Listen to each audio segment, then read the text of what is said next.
Tonight, as you close a long day and rest in a quiet moment, I invite you to step into a special journey, the journey of Zen stories.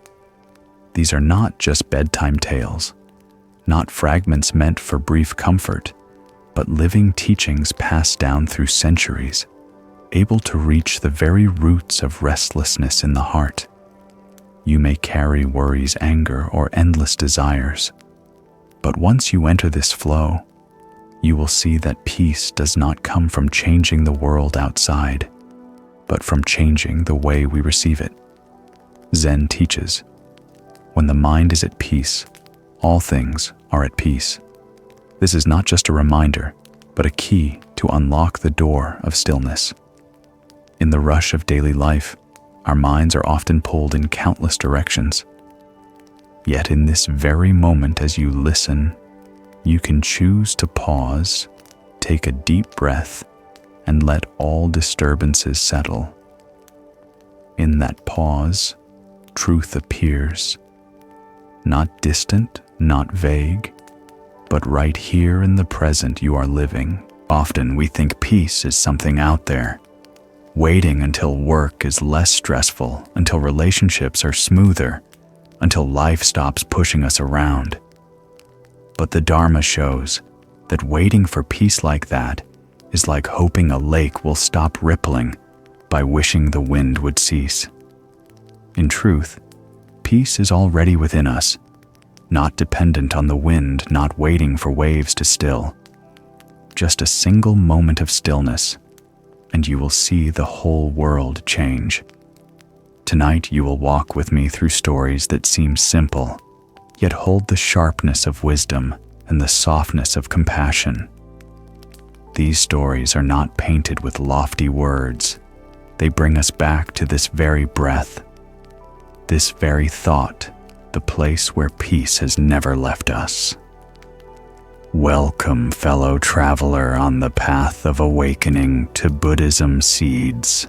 Relax your body, open your heart, and let the first Zen story, the merchant and the impossible delivery, lead us into the land where trust and generosity can turn the impossible into possible.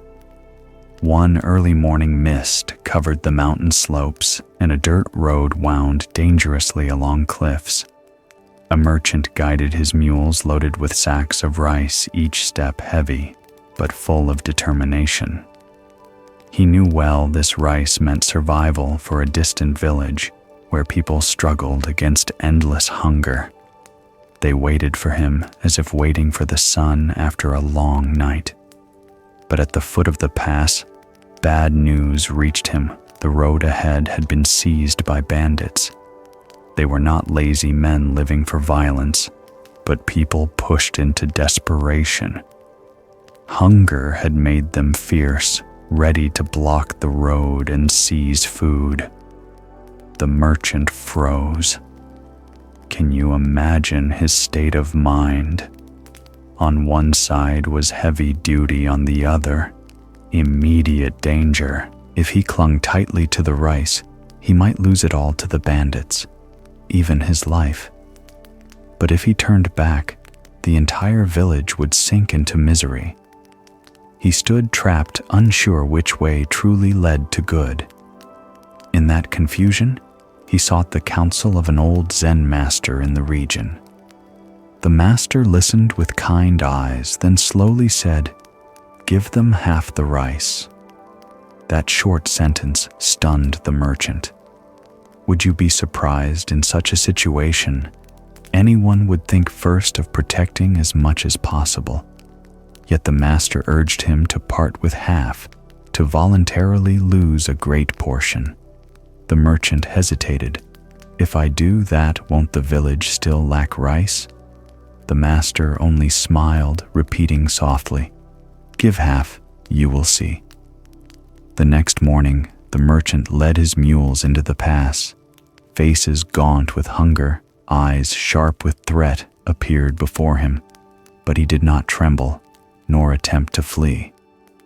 Calmly, he set down the sacks and said, "I know you are hungry.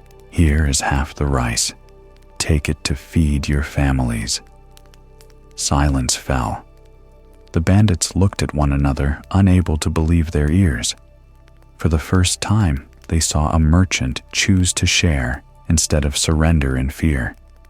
The fierceness in their eyes faded, replaced by emotion. They took the rice, but did not rob the rest. Instead, they escorted him and his caravan safely through the pass. When they reached the village, the truth emerged. It was the very homeland of those bandits.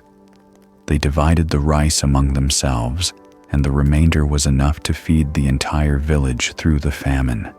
No one lost, all gained. Do you see giving in times of scarcity opened the way to abundance? The merchant not only lost nothing, he kept more than he imagined. He gained trust, protection, and most of all, freedom from fear. In daily life, you and I often face the same dilemma. We cling to what we have, afraid that giving means losing. But is that truly so? Think back.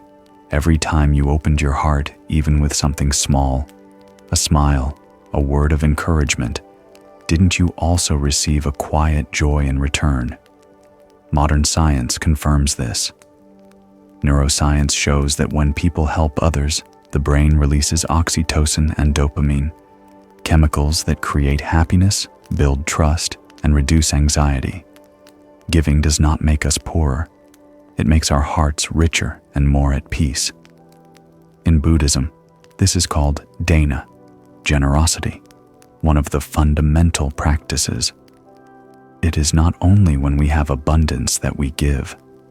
In times of lack, giving has even greater power, for then the heart truly lets go, free from clinging.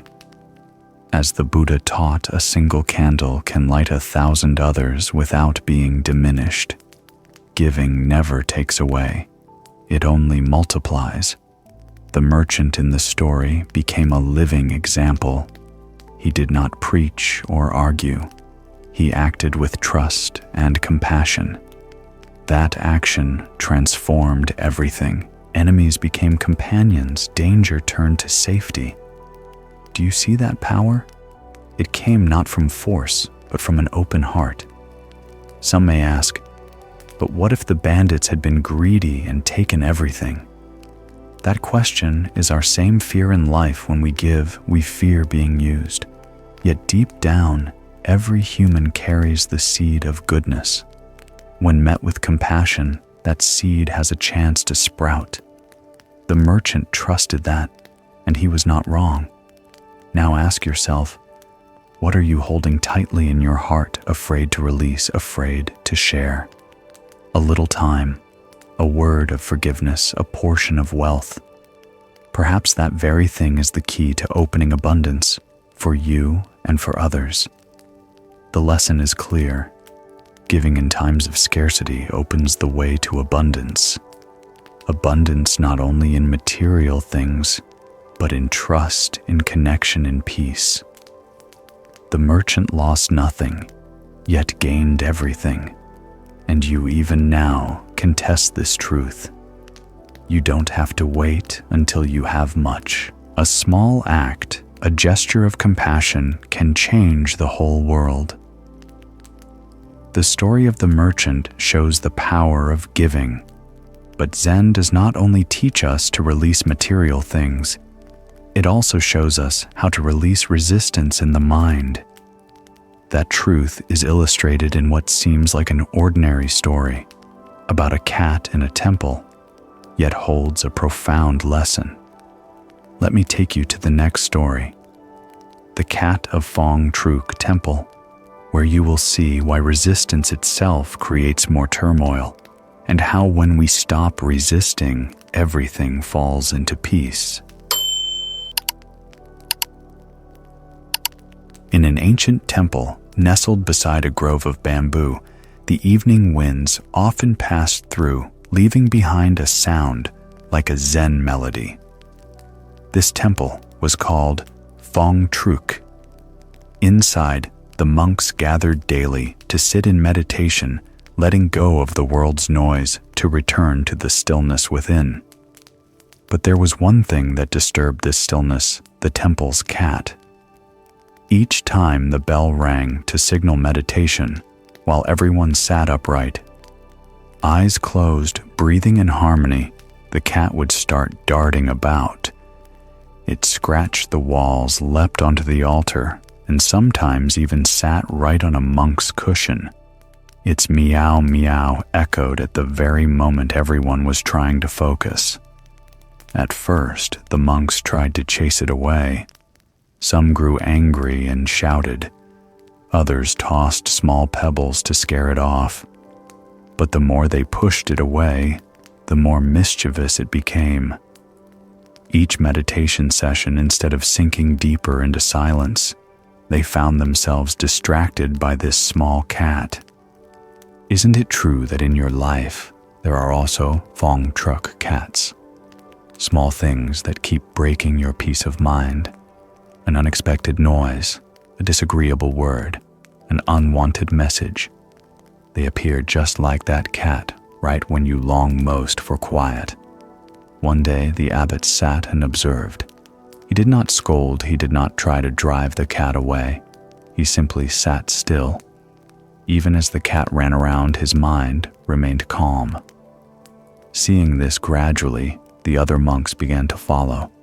They stopped reacting, stopped worrying, and simply returned to their breath. Strangely enough, after some time, the cat stopped being a nuisance. It still lived in the temple, still wandered about, but the mischief disappeared. It lay quietly by the veranda, as if joining the rhythm of meditation itself. The lesson is clear. Suffering does not come from the outside, but from the resistance within. As long as the monks resisted, the cat disturbed them. When they stopped resisting, the cat also quieted down. In life, how often are you like those monks in the beginning? You try to focus, but something small interrupts, and you instantly feel irritated, upset. It is that reaction that robs your peace, not the event itself. If you do not resist, the sound is just sound. The word is just word. But when you resist, you turn it into an arrow piercing your own heart. Buddhism teaches that the mind is like a lake. When the wind blows, waves appear. But the waves are not enemies. If you try to press them down with your hands, they only grow stronger. Only when you let them be do they naturally fade. In the same way, disturbances are not here to harm you. It is resistance that makes them grow. You can test this right now. When a noise arises around you, ask, does this sound truly harm me, or is it only my resistance that makes it a problem? That question opens a space within, and you will see the problem is not in the sound, but in the reaction. Modern science confirms this truth. Neuroscientists have found that when the brain encounters unwanted stimuli like noise or insult, if we react strongly, the amygdala becomes overactive, creating stress and anxiety. But if we simply observe and accept its presence, the activity diminishes and the nervous system returns to balance. This means peace does not depend on silence outside, but on how the mind receives what happens.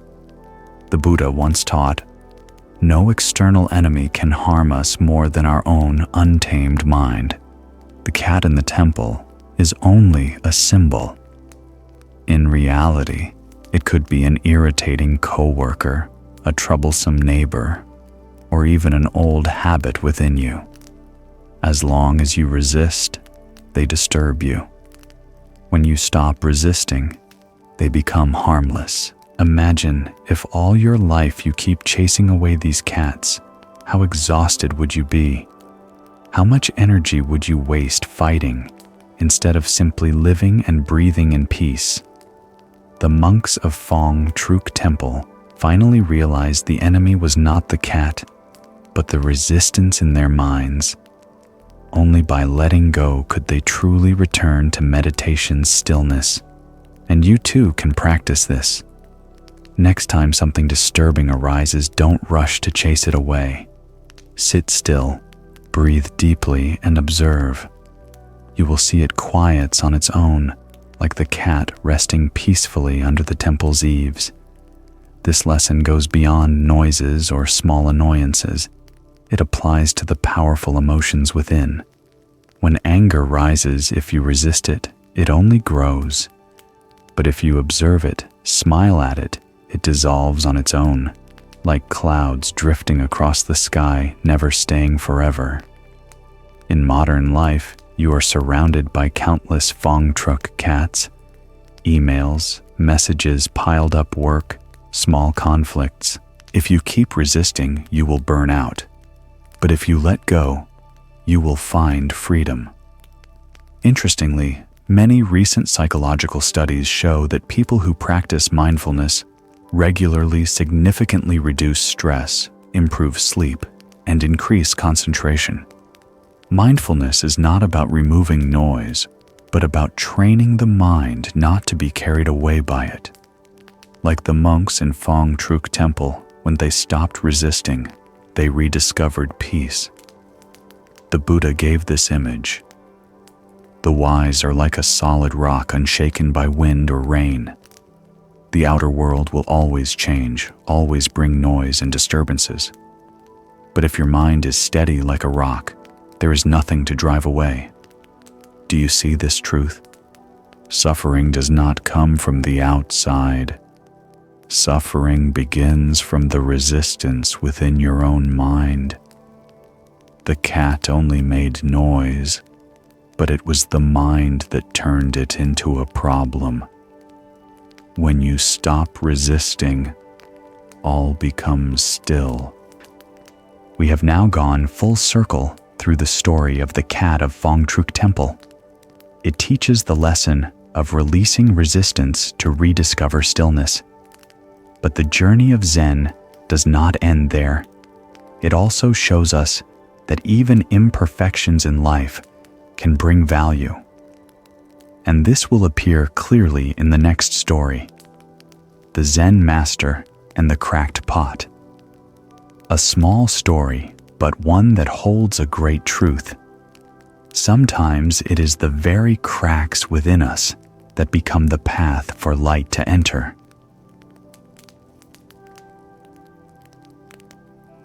One still afternoon, golden sunlight poured over the temple courtyard.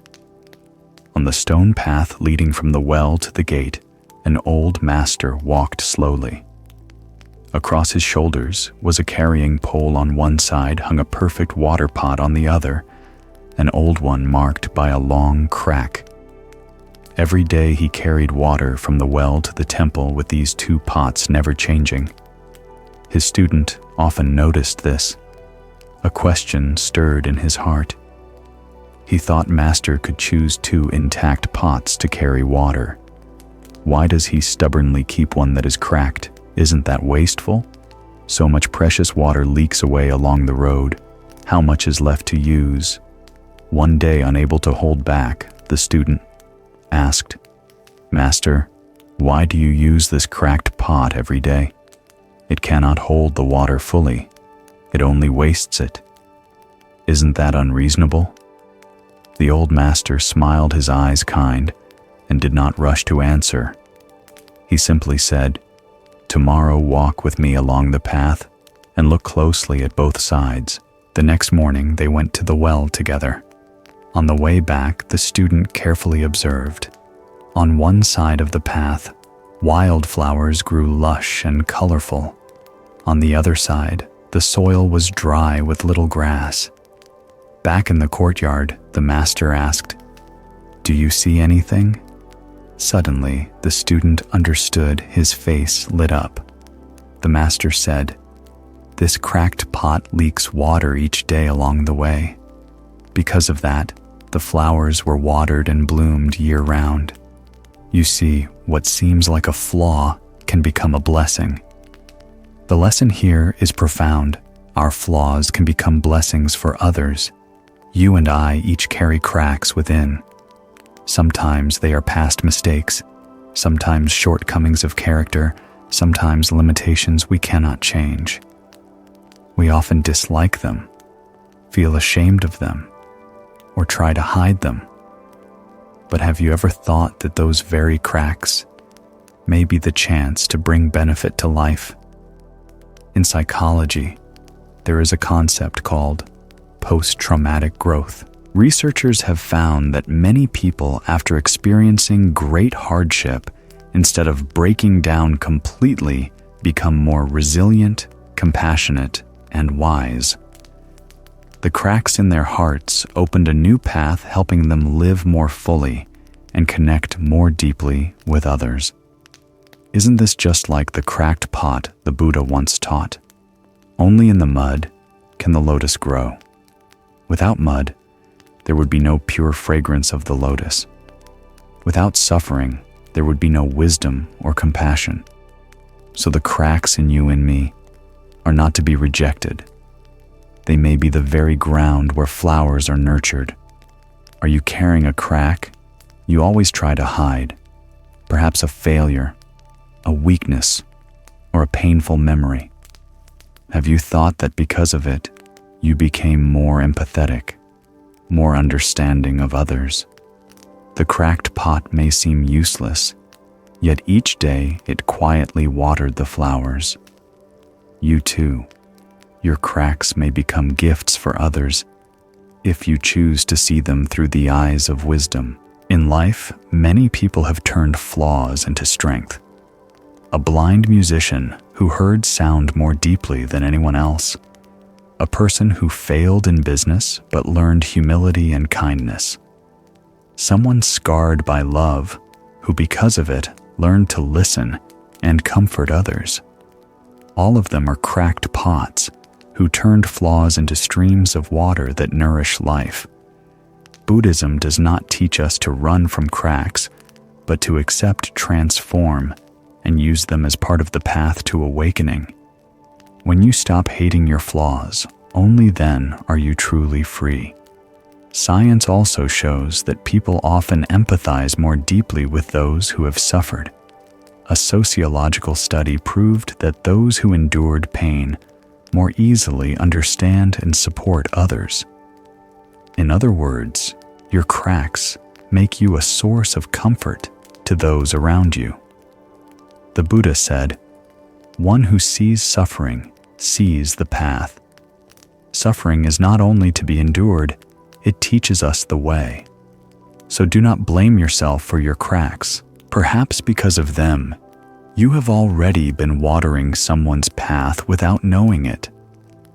Have you ever looked at a wildflower blooming by the road? It needs no gardener. Just a few drops of stray water are enough to let it shine. The cracked pot leaked water daily, unknowingly sustaining such flowers. In the same way, sometimes just a small gesture, a simple word from you may be life-saving for someone. Hearing this story, you may ask, then should I be proud of my cracks? I would say, there is no need for pride nor for shame. Simply recognize, accept, and use them wisely.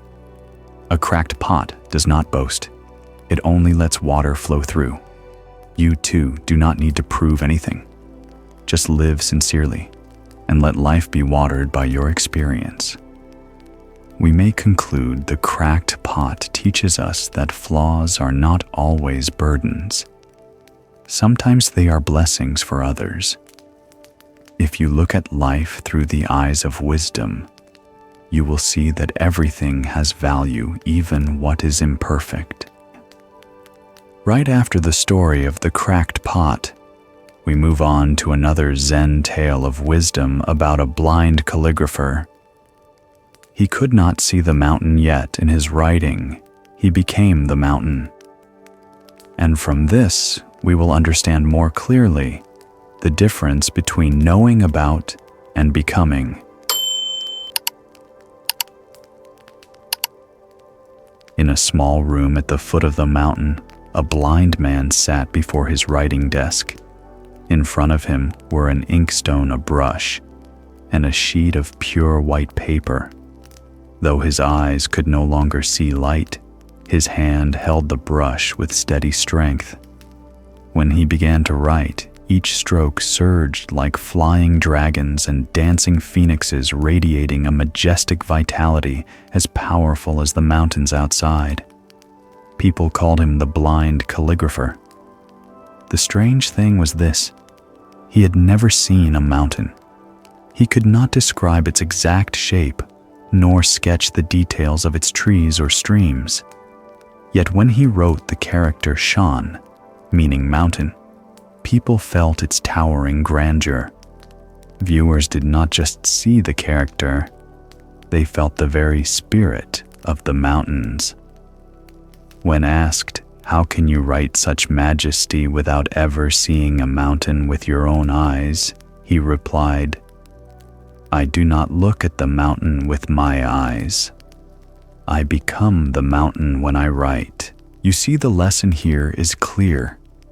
Knowing through intellect is very different from living through direct experience. Many of us only know about through books, stories, or memory. But that kind of knowing is not the same as living. It is like reading a book about swimming. You may know how to breathe, how to move your arms, how to kick your legs. But until you jump into the water, you still don't know how to swim. That knowledge remains in the head. Only when your body touches the water, when your lungs truly adjust your breath, when your muscles move within the waves, only then do you live the experience of swimming. The blind calligrapher did not need eyes. He did not know about the mountain. He lived as the mountain, merging with it. That is why each stroke of his brush carried the spirit of nature itself. In life, have you ever confused knowing with experiencing? You might know hundreds of definitions of happiness, but if you've never sat quietly and felt the calm of a peaceful morning, you still haven't lived in happiness. You might memorize countless teachings of the Buddha, but if you've never sat down to breathe mindfully, to release a moment of anger, you still haven't truly walked the path of the Dharma. The Dharma is not only to be memorized, it is to be lived. The blind calligrapher was a living example of this. Modern science offers similar evidence.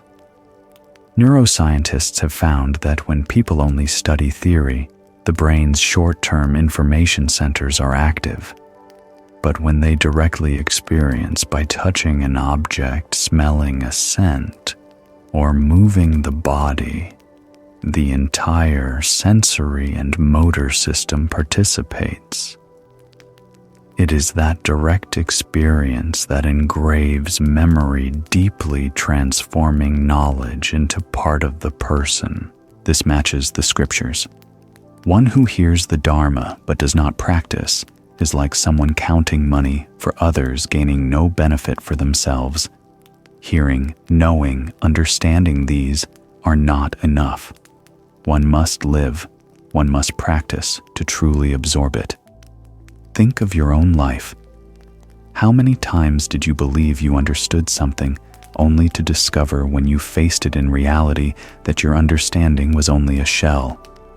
You may know that anger harms you, but only when you stop, breathe deeply, and let anger go, do you feel peace spreading inside.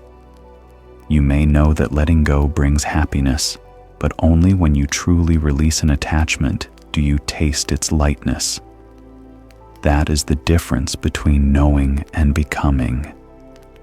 The blind calligrapher did not know about the mountain, he became the mountain. And because of that, his writing moved people more deeply than any description could. Let me share a simple image with you. Drop a grain of salt into a small glass of water, and it becomes unbearably salty. Drop that same grain into a lake, and the taste almost disappears. A person who learns Dharma only with the mind is like the small glass able to hold only a few ideas. But a person who lives the Dharma, who experiences it, is like the vast lake, expansive, boundless, beyond limits. In the scriptures, the Buddha often emphasized, "The Dharma is like a finger pointing to the moon. Do not mistake the finger for the moon." Teachings are only tools. You must turn your head and look at the sky yourself to see the real moon.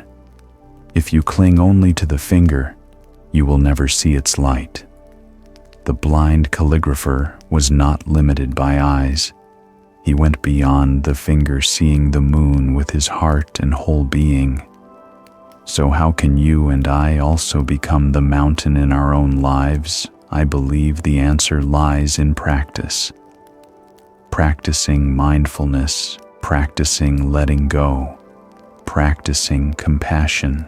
Each day you sit quietly, breathe, observe. Each day you allow yourself to truly live in each moment. That is the way to turn knowledge into experience. Science agrees.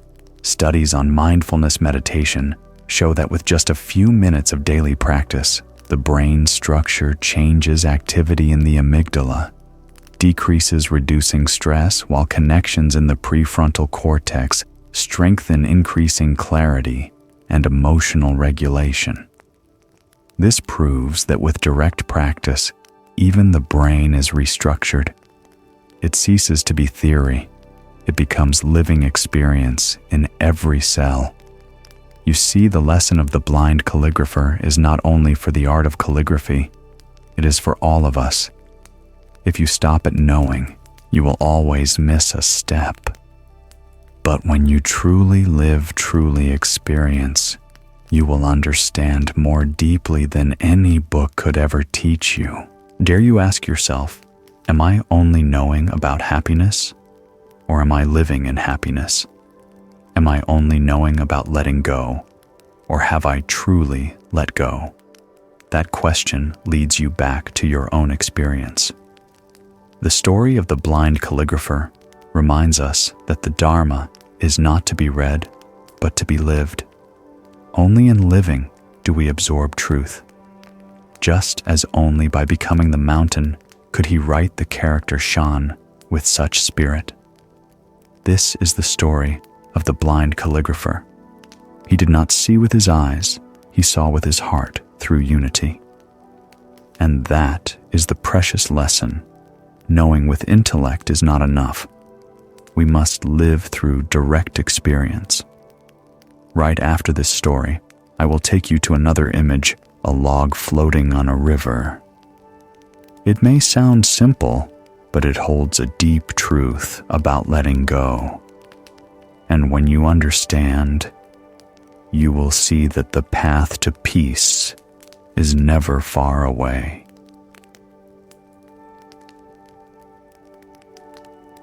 A gentle river flowed through the fields, its surface shimmering with sunlight. On that river, a log had fallen from the mountain and drifted with the current. It did not need to know where it was heading, nor did it need to resist. It simply let itself go, allowing the river to carry it. And one day, that log would reach the vast ocean. Long ago, a young monk asked his master, "Master, my life feels adrift and uncertain. I do not know where I am going. How can I ever reach the shore of peace?" The master smiled softly and answered, "Do not let yourself become a stranded log. If you release, the current will carry you to the sea." The lesson is simple yet profound. Only by letting go can we arrive at true peace. Do you see, the log did not need to struggle or plan its path. If it became caught on the shore, snagged on rocks, or tangled in branches, it would stop.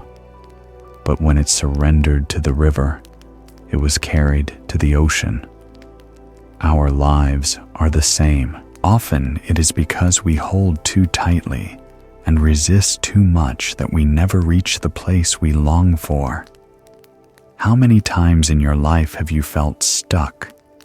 Perhaps trapped in a relationship that has lost its meaning yet unable to let go. Perhaps stuck in a job that exhausts you but you still cling to it. Or caught in old memories' wounds of the heart that you refuse to release. The more you hold on, the heavier it becomes.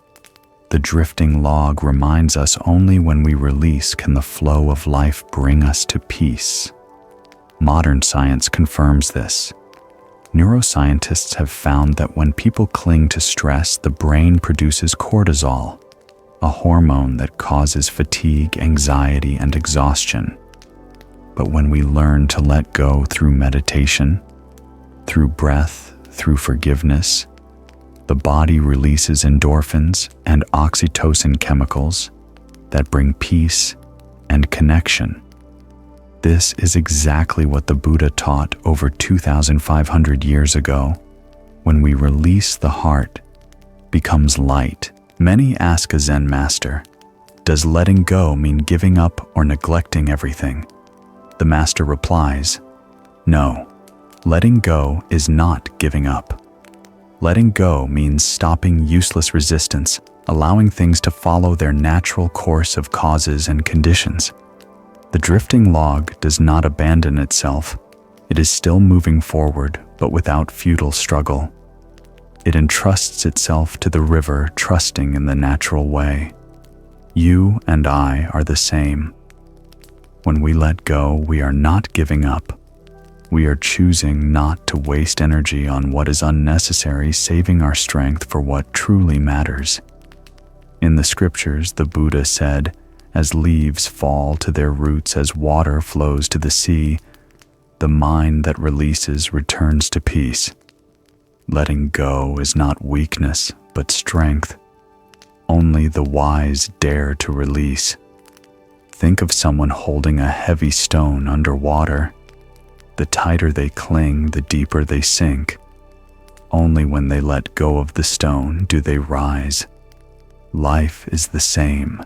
What we hold on to may not make us richer or happier. It may only pull us deeper into suffering. Once a woman came to a Zen master, weeping because her husband had betrayed her. She said, I cannot forgive. I cannot forget. I hate him. But if I let go, I feel I will lose. The master asked, if you hold a burning coal in your hand, intending to throw it at someone who gets burned first. She was silent.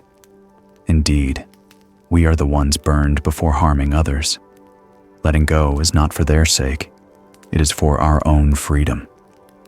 Neuroscience agrees when we hold on to hatred, the brain remains in a constant state of stress, as if the body is always on high alert. But when we forgive, the brain shifts into recovery, the immune system strengthens, and health improves. Do you see? The Dharma is not only true in spirit, it is also true in biology. Are you holding on to some stranded log in your heart? Perhaps a hurtful word, a past event, or an unfulfilled dream. If you cling, you remain stuck there forever. But if you dare to let it drop, you will float again. And perhaps one day, you too will reach the ocean of peace.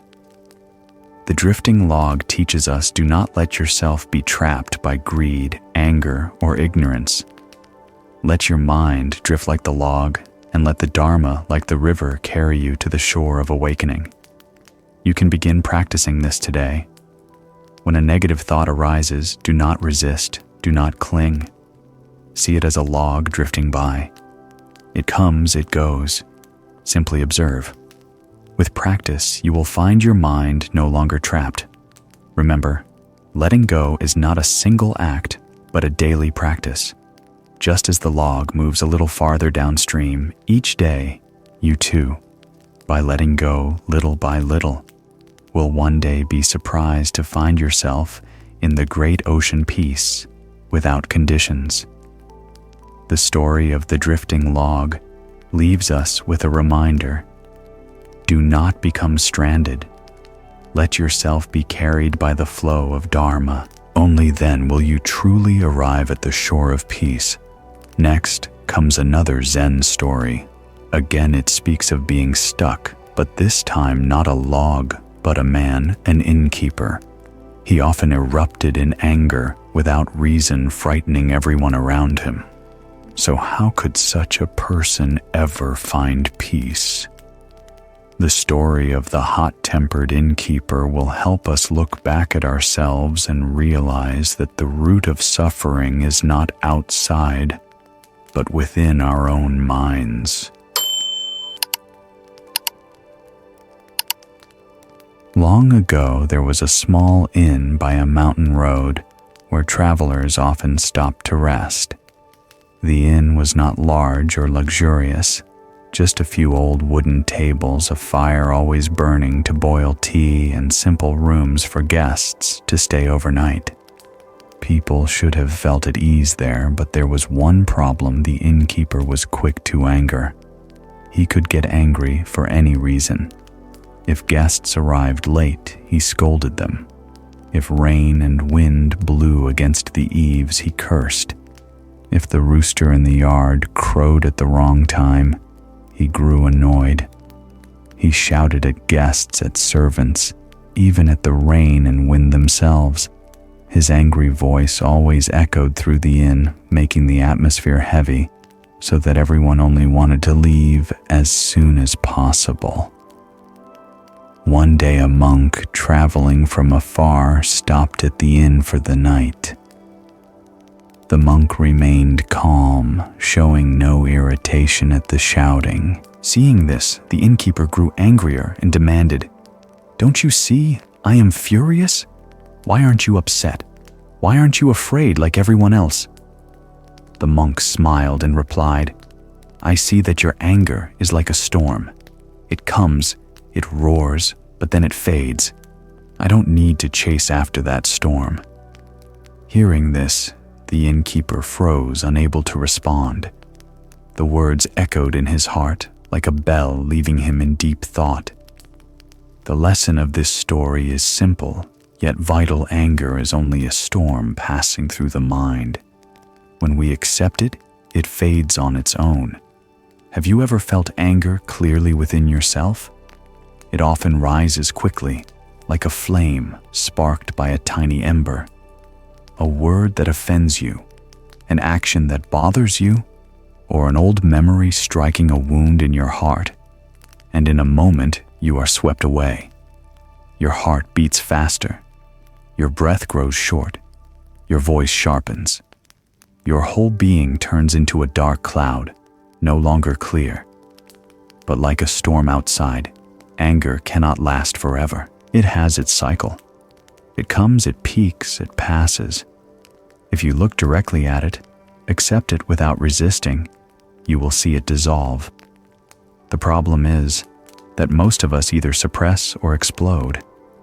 Suppression is like holding down a pot of boiling water. Pressure builds until it bursts. Explosion is like setting fire that spreads everywhere.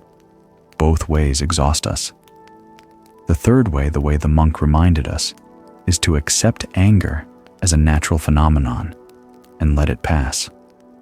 Modern science agrees. Neuroscientists have found that anger as an emotion lasts in the body on average only 60 to 90 seconds if we do not keep feeding it with thoughts. But most of us add fuel to the fire, replaying old events, repeating the images that upset us, or inventing reasons to justify our rage. These thoughts make anger last hours, even years. If we just breathe, observe, and accept, it will fade in less than a minute.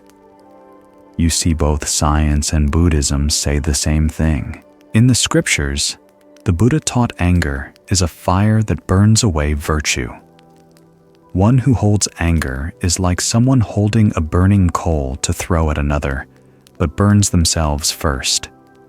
How true this is.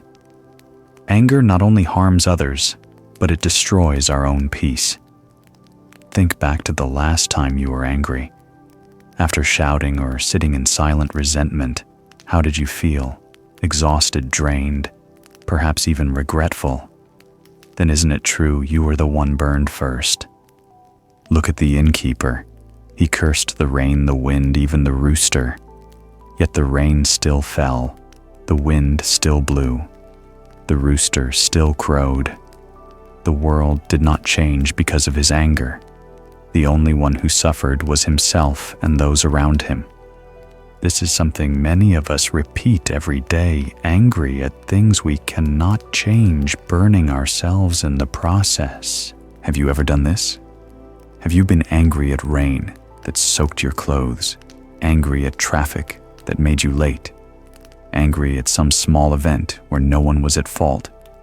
If so, you understand. The innkeeper is a mirror of ourselves. So how do we face anger? Let me share a simple way. 1. The Buddha himself taught return to the breath. When you are angry, just stop. Take a deep breath, then exhale slowly. Silently say, I know I am angry. This is only a storm. And just like that, the anger begins to fade. Someone once asked a Zen master, isn't that repression? The master said, no. Repression is pushing it down, refusing to let it appear. Here we acknowledge it, but do not let it control us. We observe, then let it go. Another time, a man came to an old master and said, I often get angry with my children. I know it's wrong, but I can't control it. The master asked, when anger arises, do you notice it immediately? The man said, no, only after I've already shouted and then regretted it. The master replied, then practice noticing earlier. Next time, when your breath quickens and your face grows hot, stop right there. See it as a storm arriving. You don't need to fight it, just stand still until it passes. The man tried this, and in time, he felt a clear difference. You see, the method is simple. The challenge is whether we are mindful enough to remember to use it. Science also confirms this. When people pause and observe their emotions, the parasympathetic nervous system activates, slowing the heartbeat, lowering blood pressure and reducing stress hormones. Just a few mindful breaths, and your body shifts into a different state. This is not theory, it has been proven with brain scans. Each time you breathe mindfully instead of shouting, your brain is literally being healed. The angry innkeeper is an example not for us to laugh at, but for us to reflect upon. We too curse the rain, curse the wind, curse circumstances. Yet the rain still falls, the wind still blows. Only we, if not mindful, live endlessly in the storm.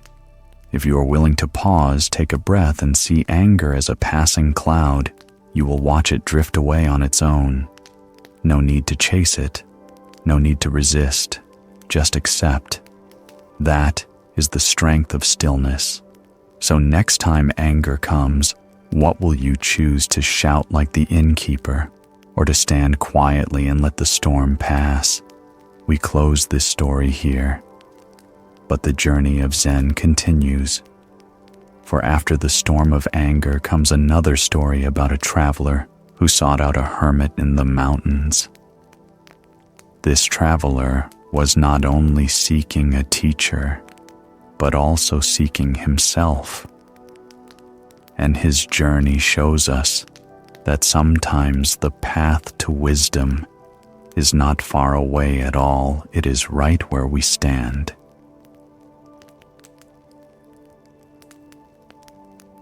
One early morning, the sky was veiled in mist, and the mountain path was steep and rough. A traveler set out, his heart full of eagerness and longing. He had heard rumors that on this mountain lived a sage, a holy man of extraordinary wisdom. People said that whoever met this sage would find the path to freedom from suffering and receive precious guidance that opened peace in the heart. The traveler climbed ridges, crossed streams, and pushed through exhausting roads. Along the way, he met an old man with an ordinary appearance sitting by the roadside.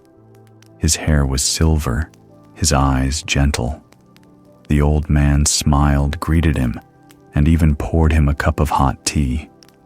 The traveler thanked him, drank quickly, and hurried on, because all he wanted was to find the sage everyone praised. He spent the whole day climbing, asking villagers everywhere, but no one could show him the way to this holy man. As night fell, weary and disappointed, he retraced his steps and sat to rest by a rock along the road. There, the same old man appeared again, just as simple, just as kind, with the same gentle smile. The traveler sighed. "I have searched all day for the sage, but found no one, only ordinary people."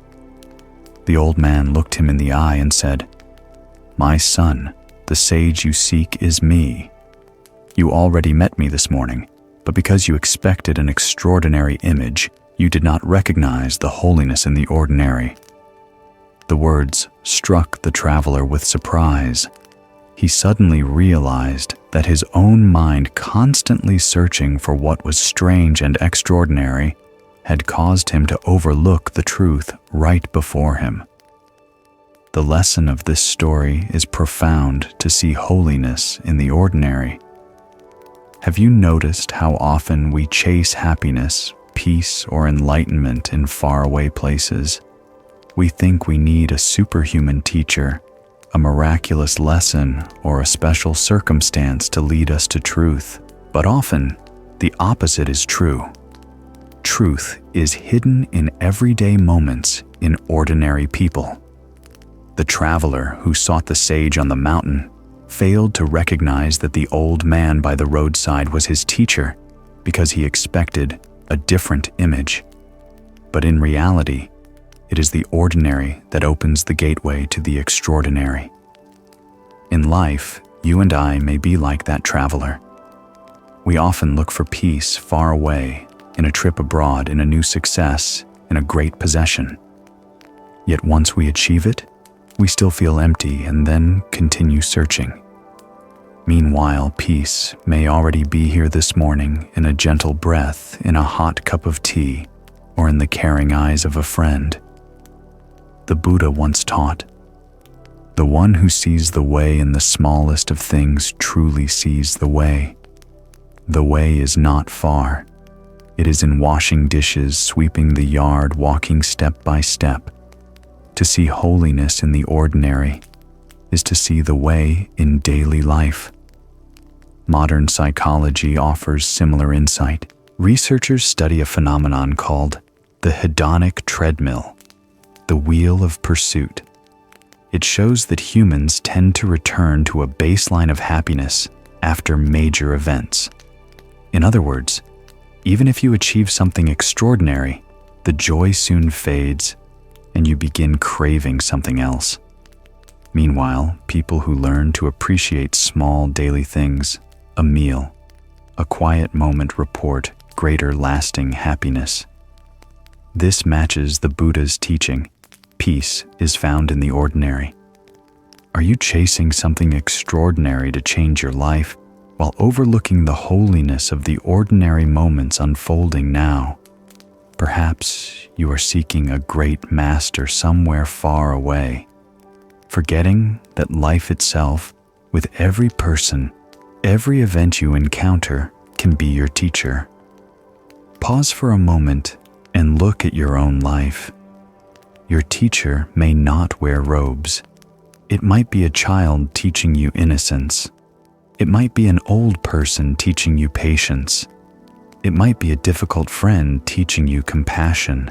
Beneath their ordinary appearances, all of them can be holy to you if you see with the eyes of wisdom. This story reminds us, when you open your eyes to see holiness in the ordinary, you no longer need to search far away. I remember someone once asked a Zen master, "How can I find a true teacher?" The Zen master replied, "A true teacher is not far. Your true teacher is your life itself. Every person, every event you encounter is a lesson. The man was surprised, but eventually realized that his daily struggles had taught him the most. Do you see? If you only chase an extraordinary image, you may miss the extraordinary hidden in the ordinary. The scriptures say, when the mind is pure, the land is pure. When your mind is clear, even in the most ordinary things, you see the miraculous. Like a thirsty person treasuring a single drop of water, when you look at life through the eyes of Dharma, the ordinary becomes a doorway to awakening. Are you ready to stop chasing what is far away and begin seeing holiness right in the ordinary around you? After seeing holiness in the ordinary, we turn to another truth light. Light may come from a lamp or from a flame. And when you understand this connection, you will discover a deeper layer of how wisdom is passed on in life. One evening, in the silence of the monastery, a small oil lamp flickered, casting a gentle glow. In the quiet room, a young disciple approached his teacher, his eyes filled with eagerness to learn. He bowed and asked, "Master, I want to bring light to others. I want to help them understand the Dharma and live in peace. How many more years must I study before I am ready?" The teacher did not answer directly. He quietly stood up, took a burning candle from the table, and used its flame to light the other candles in the room. One by one, the candles came alive, their light gradually spreading throughout the hall. Finally, he turned back to the disciple and said, "Do you see? One flame can light 1,000 others, and its brightness does not diminish." The disciple was speechless. Those words answered everything. The story is simple, yet it carries a profound message. Wisdom and compassion, when shared, are not lost, they only multiply. Have you ever thought that giving means losing? Many of us fear this. If I share my knowledge, I worry others will surpass me. If I give away my wealth, I fear becoming poor. If I show love, I fear I will have nothing left for myself. But the truth is, spiritual values only grow stronger the more we share them. Wisdom is not like money. Money decreases when you give it away, but wisdom deepens when it is shared. A flame, when it lights another, does not lose its own brightness. Instead, it makes the whole space shine brighter. Modern science also supports this through what is called the social contagion effect. Researchers have discovered that positive actions such as kindness, generosity, or even a smile spread through up to 3 degrees of social connection. This means that when you do something kind for someone, not only do they feel happier, but that happiness is passed along to others, and then further still. A single small act can set off a chain reaction that impacts an entire community. Isn't this just like the flame multiplying from the first candle? In Buddhism, the Buddha once said, "Just as a flame from one torch can light 1,000 others, the light of wisdom does not decrease when it is shared." This is the spirit of selflessness and compassion. When you give, you do not lose, you expand yourself. Are you holding on to a flame of your own? Perhaps it is knowledge of valuable experience or a deep well of love. You may think it is only for you, but if you dare to share it, you will discover something miraculous. The light spreads, and you yourself shine even brighter. Think back to the last time you offered someone a genuine smile. Did you notice that not only did they feel joy, but you yourself felt lighter too? Or the last time you taught someone a small lesson, did you find that you understood it more deeply as well? This is the power of giving. There is an image I love. A flower, when it releases its fragrance, does not fear losing its scent. The more it shares, the more widely its fragrance is known. Wisdom is the same. Compassion is the same. When you give, you lose nothing. On the contrary, you connect, you expand, you live more fully. In life, some people are like bright lamps. Their light is not for display, but to illuminate the way for others. A single lamp can brighten an entire dark room, but if it tries to keep its light only for itself, the room will remain in darkness. You too can become such a lamp. You do not need to wait for years or to be perfect. You only need the courage to start sharing right now. Neuroscience also confirms this. When we help others, the brain releases dopamine and oxytocin, the very chemicals that bring happiness and connection. The giver is as joyful as the receiver. In other words, sharing not only helps others, it heals you as well. The story of the lamp and the flame reminds us trust in the power of spreading light. You do not need to wait until you are perfect to give. You can begin with a smile, a gentle word, a small act of kindness, and you will see the flame within you will multiply, lighting up the whole world. Today, have you lit a candle for someone else? If not, are you ready to do it now? The light of the flame will continue to guide us on this journey of meditation. And in the next chapter, we will meet a great master in history, Master Bankei, together with a messenger. Their story will reveal another dimension of wisdom, not only the spreading of light, but the power of presence itself. Long ago in Japan, there was a famous Zen master named Bankei. He was known not only for his profound wisdom, but also for his simple, compassionate presence that calmed the hearts of all who came near. One day, a feudal lord, who deeply respected Bankei but was busy managing his lands, thought he could not meet the master in person. So he sent a messenger with a letter asking to learn the Dharma on his behalf. In the letter, he wrote, "I am burdened with state affairs and cannot come to see you myself. Please transmit the Dharma to this messenger so that he may bring it back to me."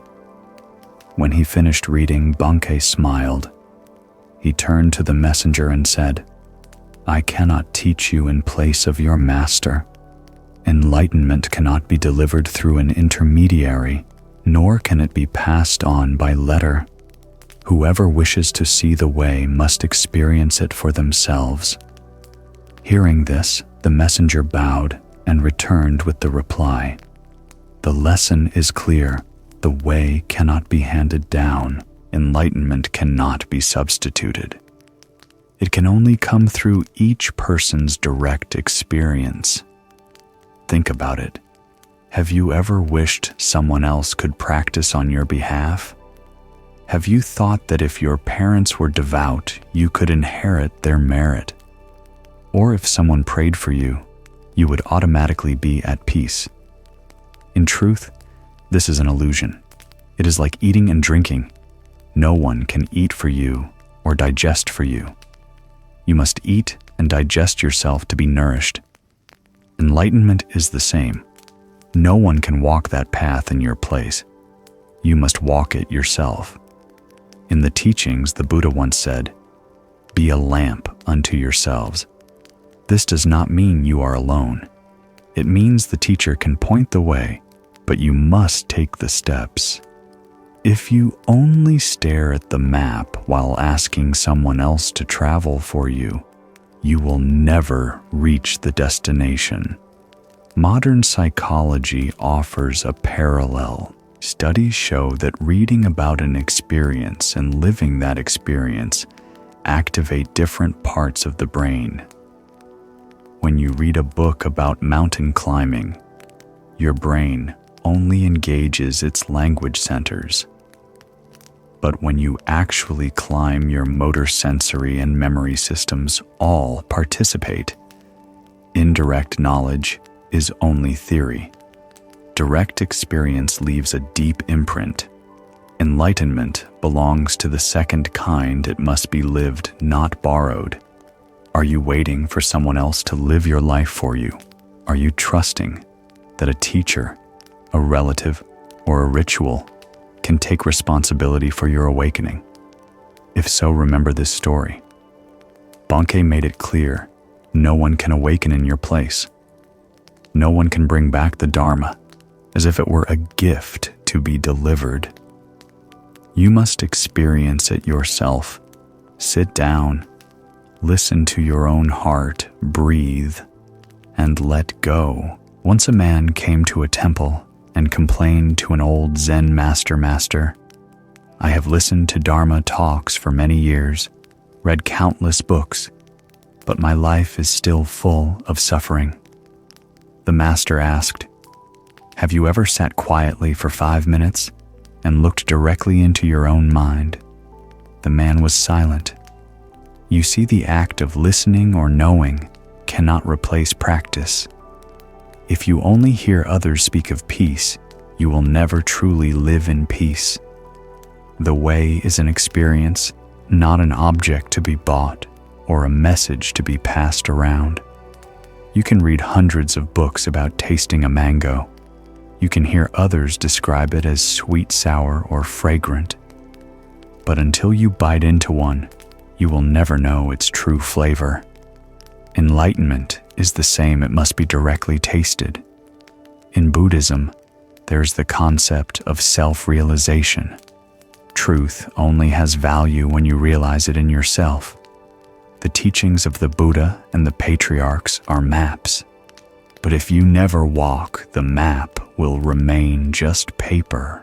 Neuroscience also shows something fascinating. Only direct experience creates lasting change in the brain. This is called neuroplasticity, the brain's ability to rewire itself.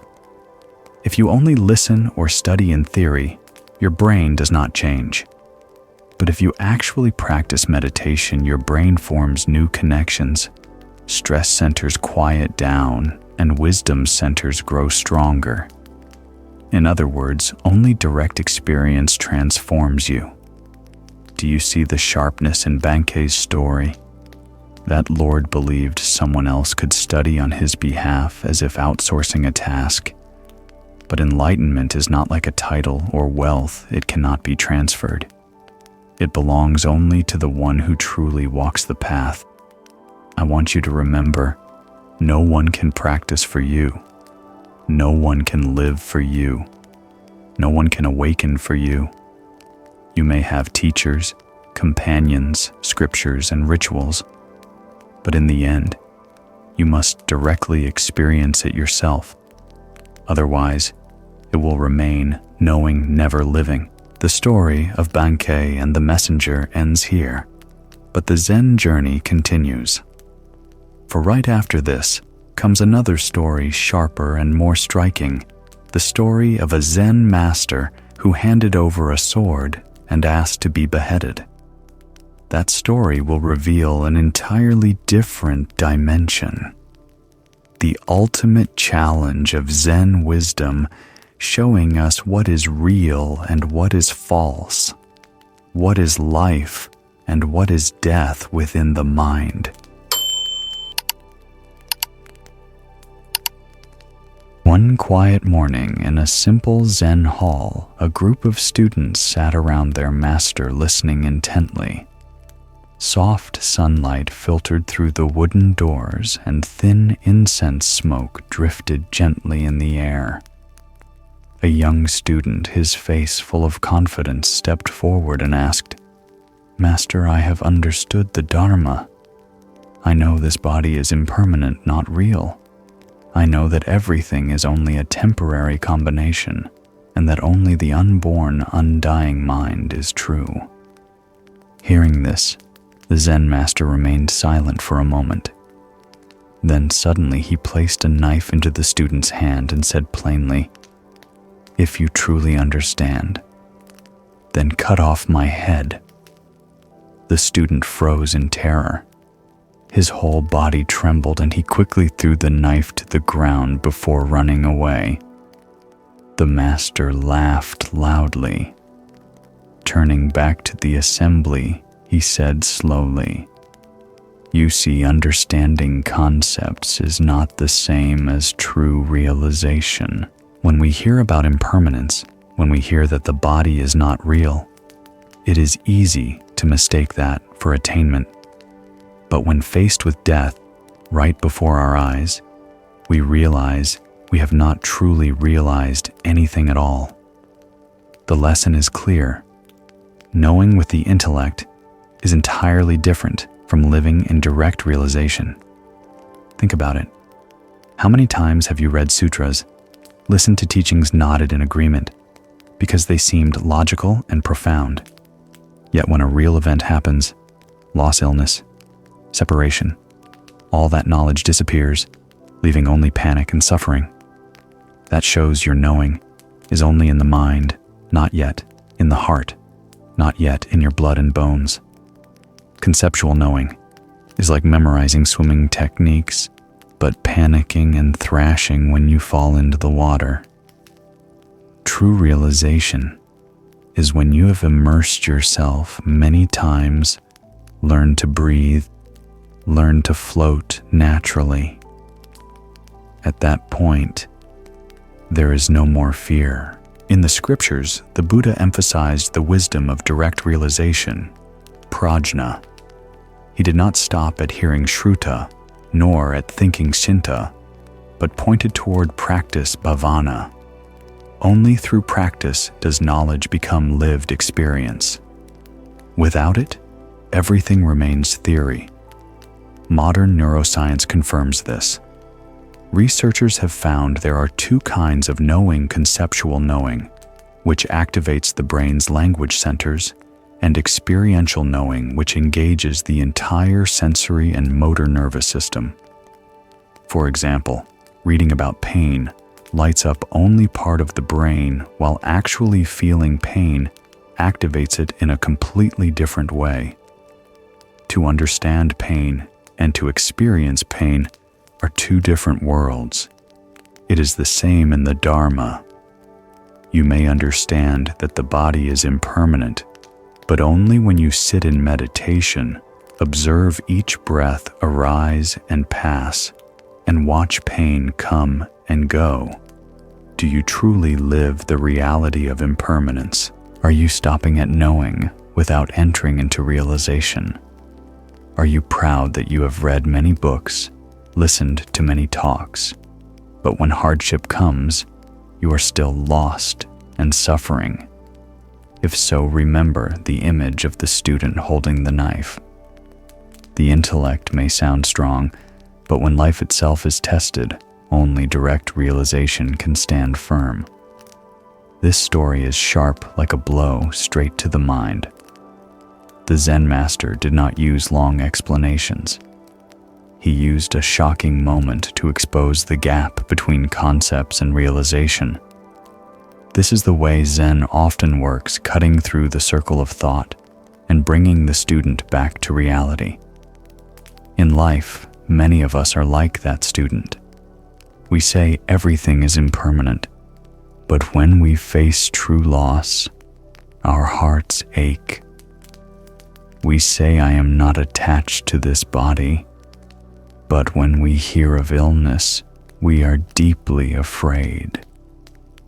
This proves that understanding is easy, but living it is hard. Psychology has a term for this cognitive dissonance, the gap between belief and action. You may believe something, but when it comes time to act, you do the opposite because the belief has not sunk deep. In the Dharma, this is the gap between knowing and realizing. How do we close that gap? There's only one path: practice. Sit in meditation. Reflect daily.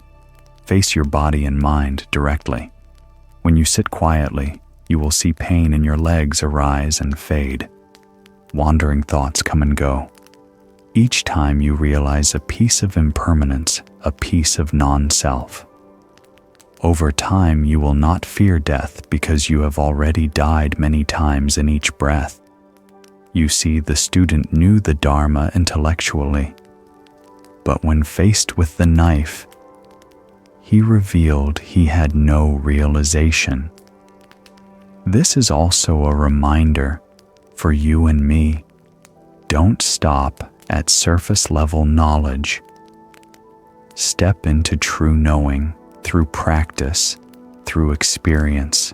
In Buddhism, there are 3 basic steps: hearing, reflecting, and practicing. Hearing brings knowledge, reflecting deepens understanding. But only practice brings wisdom. That is the wisdom of realization. No one can take it from you. No one can replace it. Water in a glass, when shaken, is cloudy, but when set down, it naturally clears. Conceptual knowing is like looking at a shaken glass, believing it could be clear, but not seeing it yet. Realized knowing is like setting it down and directly seeing the water become clear. Are you ready to set down the glass of your own mind, to let it settle, instead of only talking about clarity?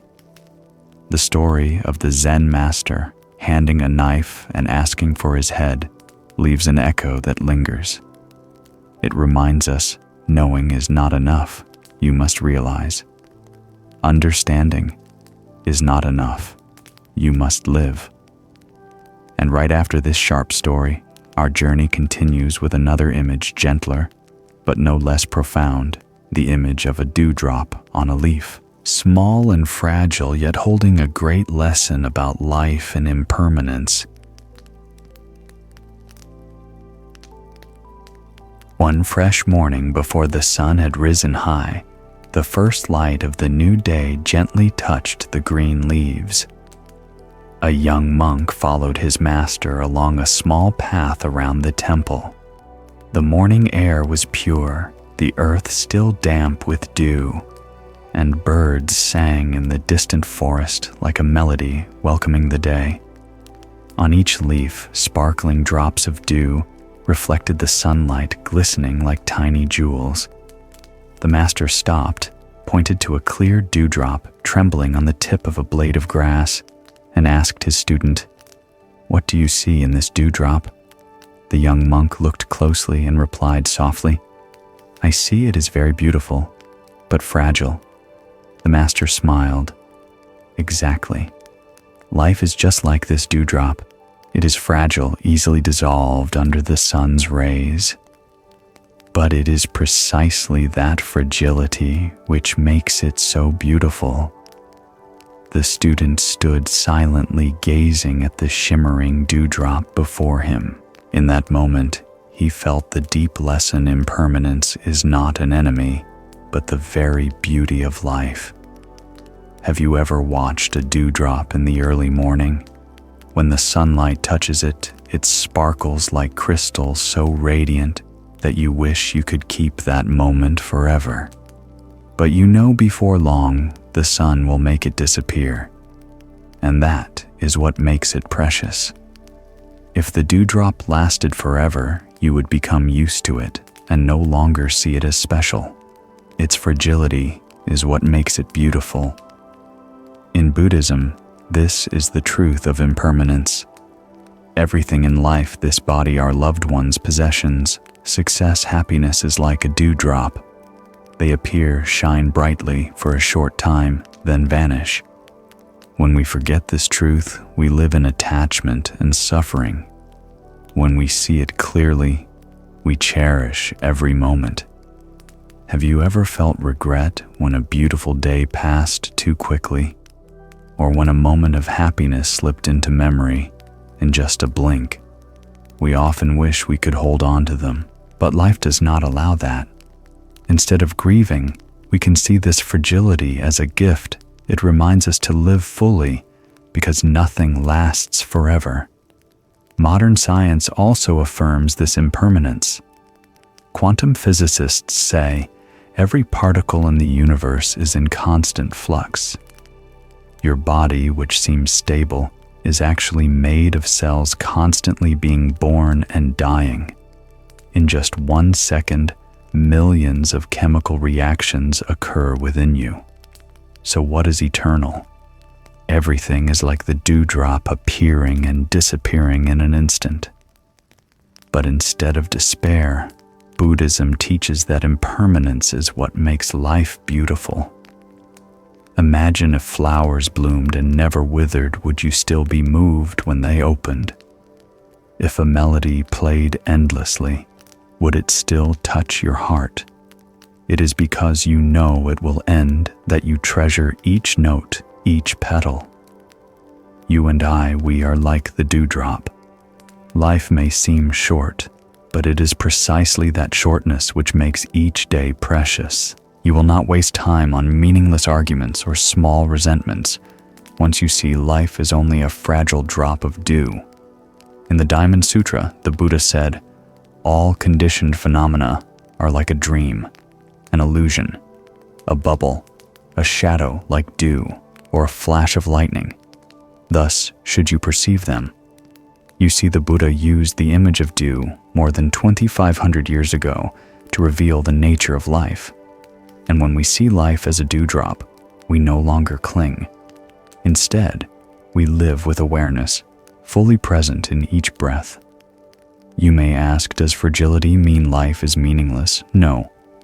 A dewdrop may be fragile, but when sunlight shines upon it, it becomes so radiant that it lights up the world. Human life is the same. Though short, if we live with mindfulness, compassion, and wisdom, we too can shine, bringing beauty to ourselves and others. I recall a simple study psychologists asked a group of elderly people if they could live their youth again, what would they do differently? Most answered, "I would live more slowly and cherish each small moment."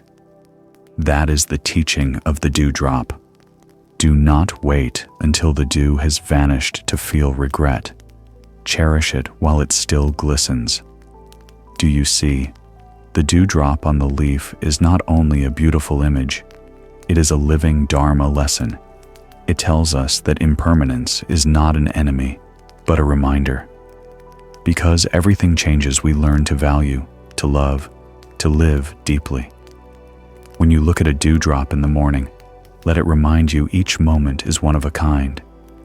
Each person you meet, each smile, each embrace comes only once. If you miss it, it will never return, so why not live fully now? Are you living as if you will live forever, or are you living like the dewdrop, knowing it is fragile, and therefore cherishing every moment? This Zen story ends in silence, like a dewdrop vanishing under the morning sun. But its lesson remains. Impermanence is the true beauty of life. And from this image of a fragile dewdrop, we move on to another story.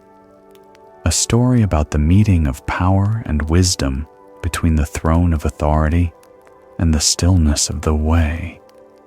It is the story of the emperor and the Zen master, where we will see that even the most powerful ruler cannot escape the truth of impermanence.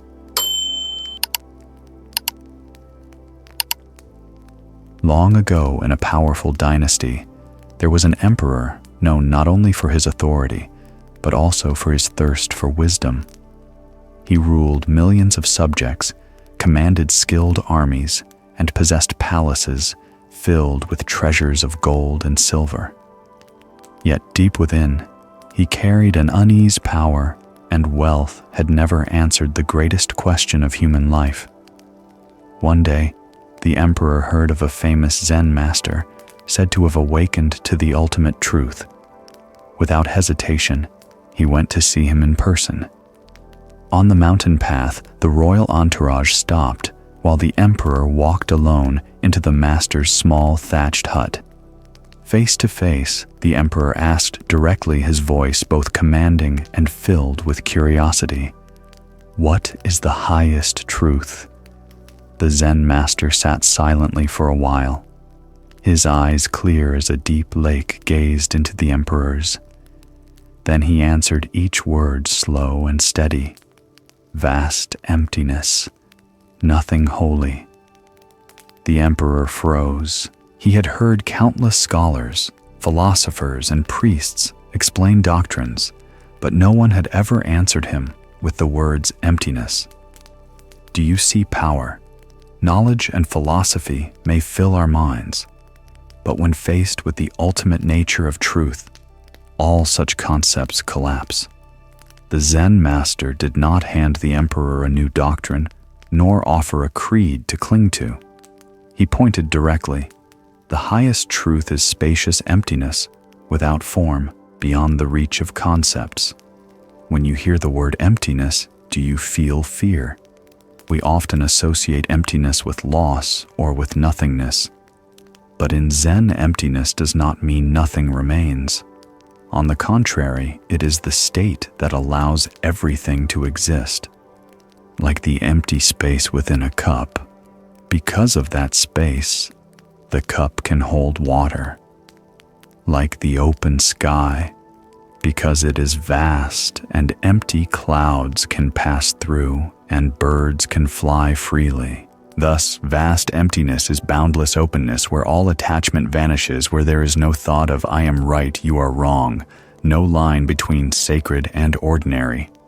Science, too, provides a simple confirmation. Physicists tell us that 99.9999% of an atom's structure is empty space. Your body, which seems solid, is mostly empty space. The entire universe, when examined closely, is vast emptiness. Without this emptiness, no life could exist. What science sees through microscopes, Buddhism pointed to with wisdom thousands of years ago. The emperor, upon hearing emptiness, was surely shaken. After years of study and accumulation, he still wanted a definite answer, a truth he could hold. But the master pointed to the place that cannot be held. This unsettled him, yet also revealed not knowing itself is the gateway to wisdom. Do you notice this in your own life? Often we fear not knowing. We want certainty in work, future relationships. We want clear plans, control over uncertainty. But that very clinging fills the mind with tension. In contrast, when we dare to accept not knowing, our mind opens. In not knowing, we learn humility, listen more deeply, and welcome the new. The Buddha once taught, "In what is known, there are limits. In not knowing, there is infinity." Our knowledge is but a handful of salt compared to the sea. If we cling to it, we bind ourselves. But when we let go, we return to spaciousness and touch the vast ocean. The emperor sought truth, hoping for a precious jewel. But the Zen master showed him the jewel is not outside, but the vast empty sky within. It is not something added, but what remains when illusions and distinctions fall away, then clarity shines. Have you ever sat quietly, simply breathing, and felt your mind become open and spacious? In that moment, you don't need to label feelings. Don't judge them as good or bad. You just notice the breath flowing in and out, the body relaxing. In that moment, you touch the very truth the Zen master shared with the emperor. In modern life, people chase knowledge, technology, and power. But the more they grasp, the easier they lose themselves. Knowledge without spaciousness becomes a burden. Power without humility becomes a chain. Wealth without release only weighs the heart down. The Zen master reminded the emperor and reminds us that true wisdom is emptiness. When you hear nothing holy, it may sound confusing, but these words shatter all divisions. As long as the mind thinks this is holy, that is not, separation exists. When we drop such distinctions, then even the ordinary becomes sacred. Washing dishes, walking, smiling, each can be living truth if the mind no longer clings. Have you ever searched for something sublime? Believing truth must be dazzling, mysterious beyond reach. But the Zen master pointed to the emperor and to you and me that truth is not far. It is not a golden crown nor a magic formula. It is simply vast emptiness where the mind clings to nothing. That is why Zen says, "Before I studied the way, mountains were mountains. While I studied, mountains were no longer mountains. When I awakened, mountains were mountains again." Truth is not adding anything, but returning to what is seen with eyes free of attachment. The Zen master's answer went straight to the core. Wisdom is the mind free of concepts. When free, the mind is open. When open, it reflects truth like a clear mirror. Do you see from a powerful emperor long ago to you today? The question remains the same. What is the highest truth? And the answer remains vast emptiness, nothing holy. At the end of that meeting, the emperor left with much to reflect upon. He did not receive a philosophy to memorize, but a silence to contemplate. And within that silence, he began to sense something beyond words. You and I too. If we only remember the phrase emptiness, we remain at the level of intellect. But if we sit quietly, let go of all concepts, and let the mind rest in spaciousness, we step into the very truth itself. Life, after all, is like dew, like the sound of wind, here then gone. Yet within emptiness lies something unborn and undying, that is the Buddha mind. And now, after hearing the answer that echoed in the emperor's heart, let us step into another scene. A misty morning, the sound of the temple bell rings through the fog, each tone resonating across the still air. This is the story. The bell in the mist, where a simple sound opens a vast doorway to awakening. One early morning, before the sunlight could pierce through the heavy mist, the space around the temple was wrapped in stillness. White dew clung to every branch, every roof tile dripping into small drops on the old brick courtyard. In that quiet, a bell suddenly rang out. Its deep resonant sound spread through the air, echoing across layers of fog, like the breath of the entire earth and sky. A young disciple, moved by the bell's vibration, was stirred with a question. He went to his master, bowed respectfully, and asked, "Master, I heard the sound of the bell.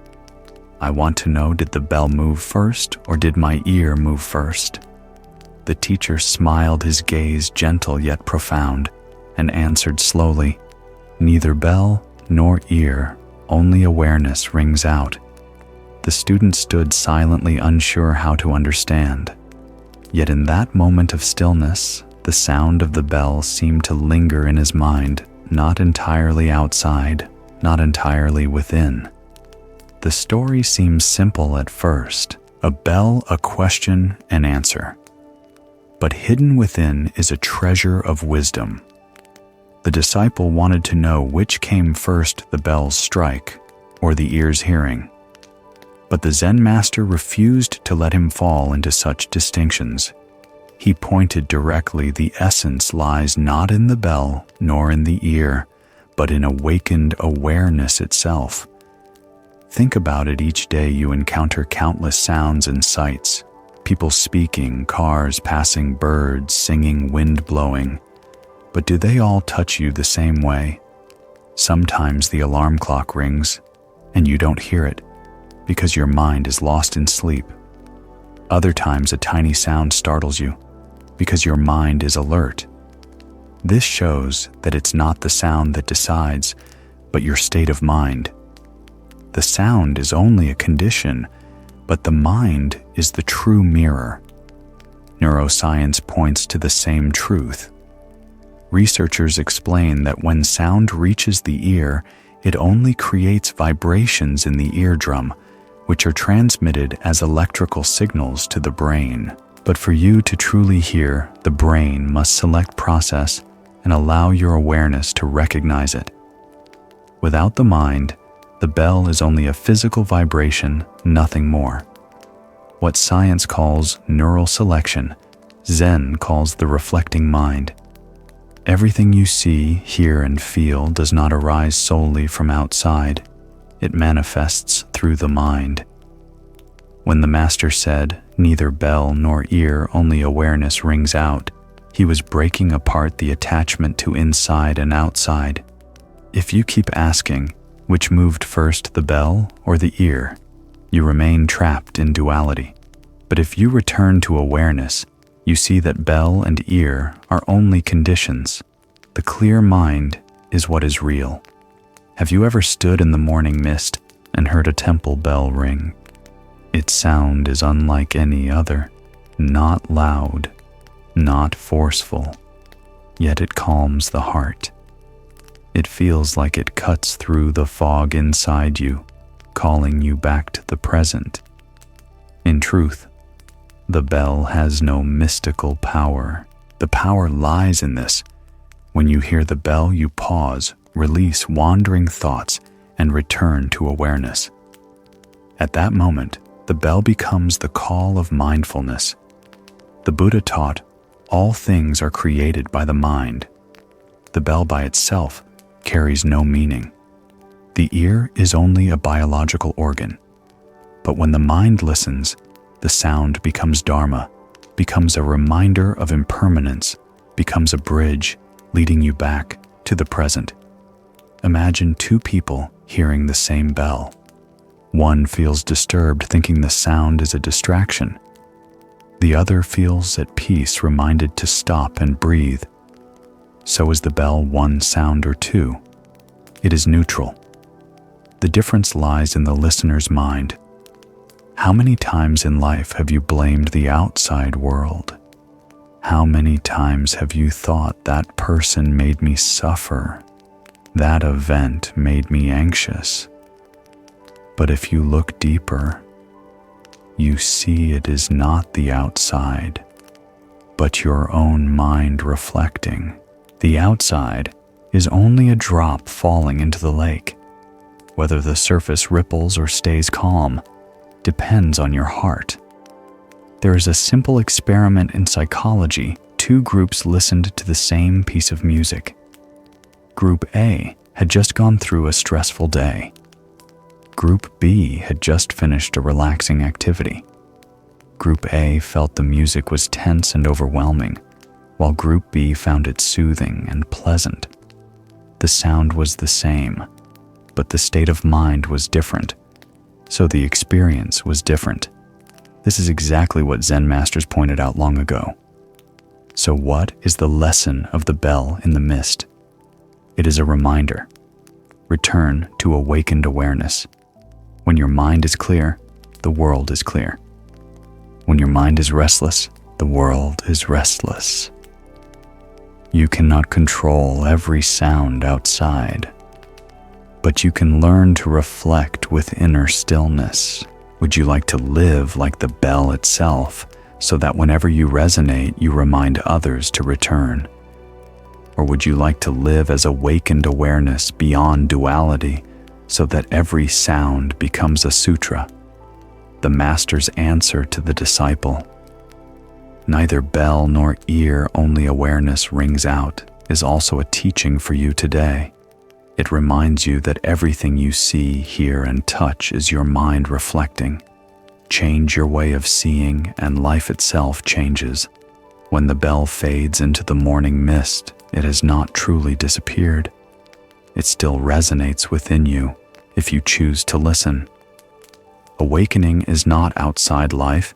It is present in every sound, every moment.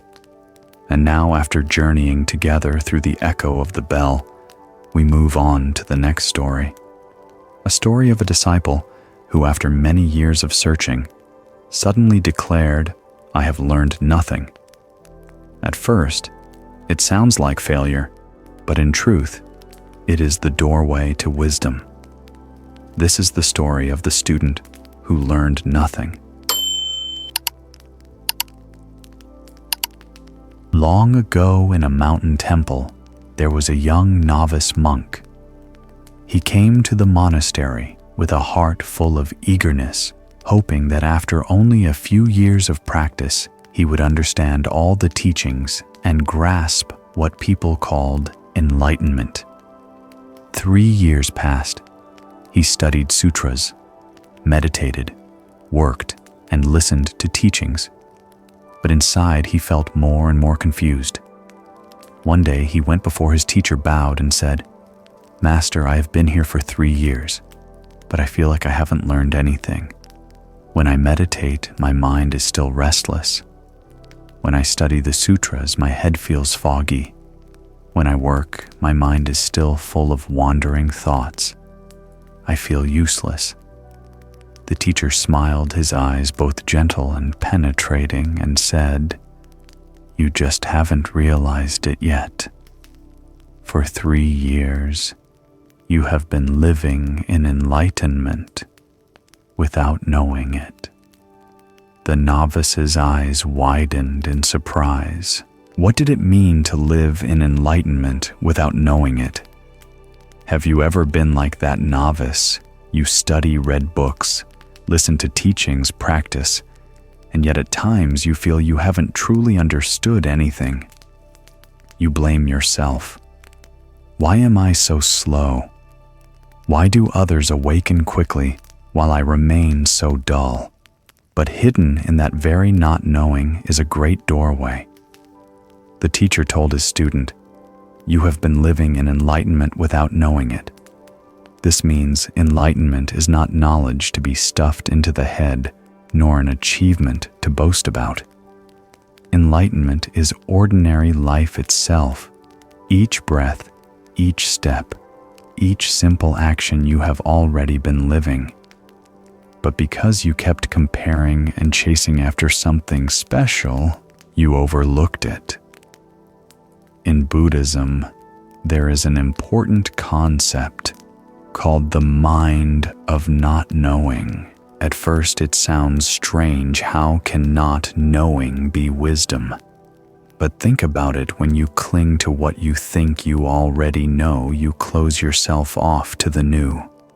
When you dare to admit, "I don't know," your mind opens, ready to receive. It is that not knowing that allows you to directly touch reality. Science offers a simple proof. Neuroscientists describe something called the illusion of knowledge. It means when you think you know, you are only repeating old patterns. You haven't truly seen the truth. On the other hand, when you enter a state of curiosity, of not knowing, your brain forms new connections, helping you learn faster and more deeply. So in fact, not knowing is a form of wisdom, the wisdom of humility and openness.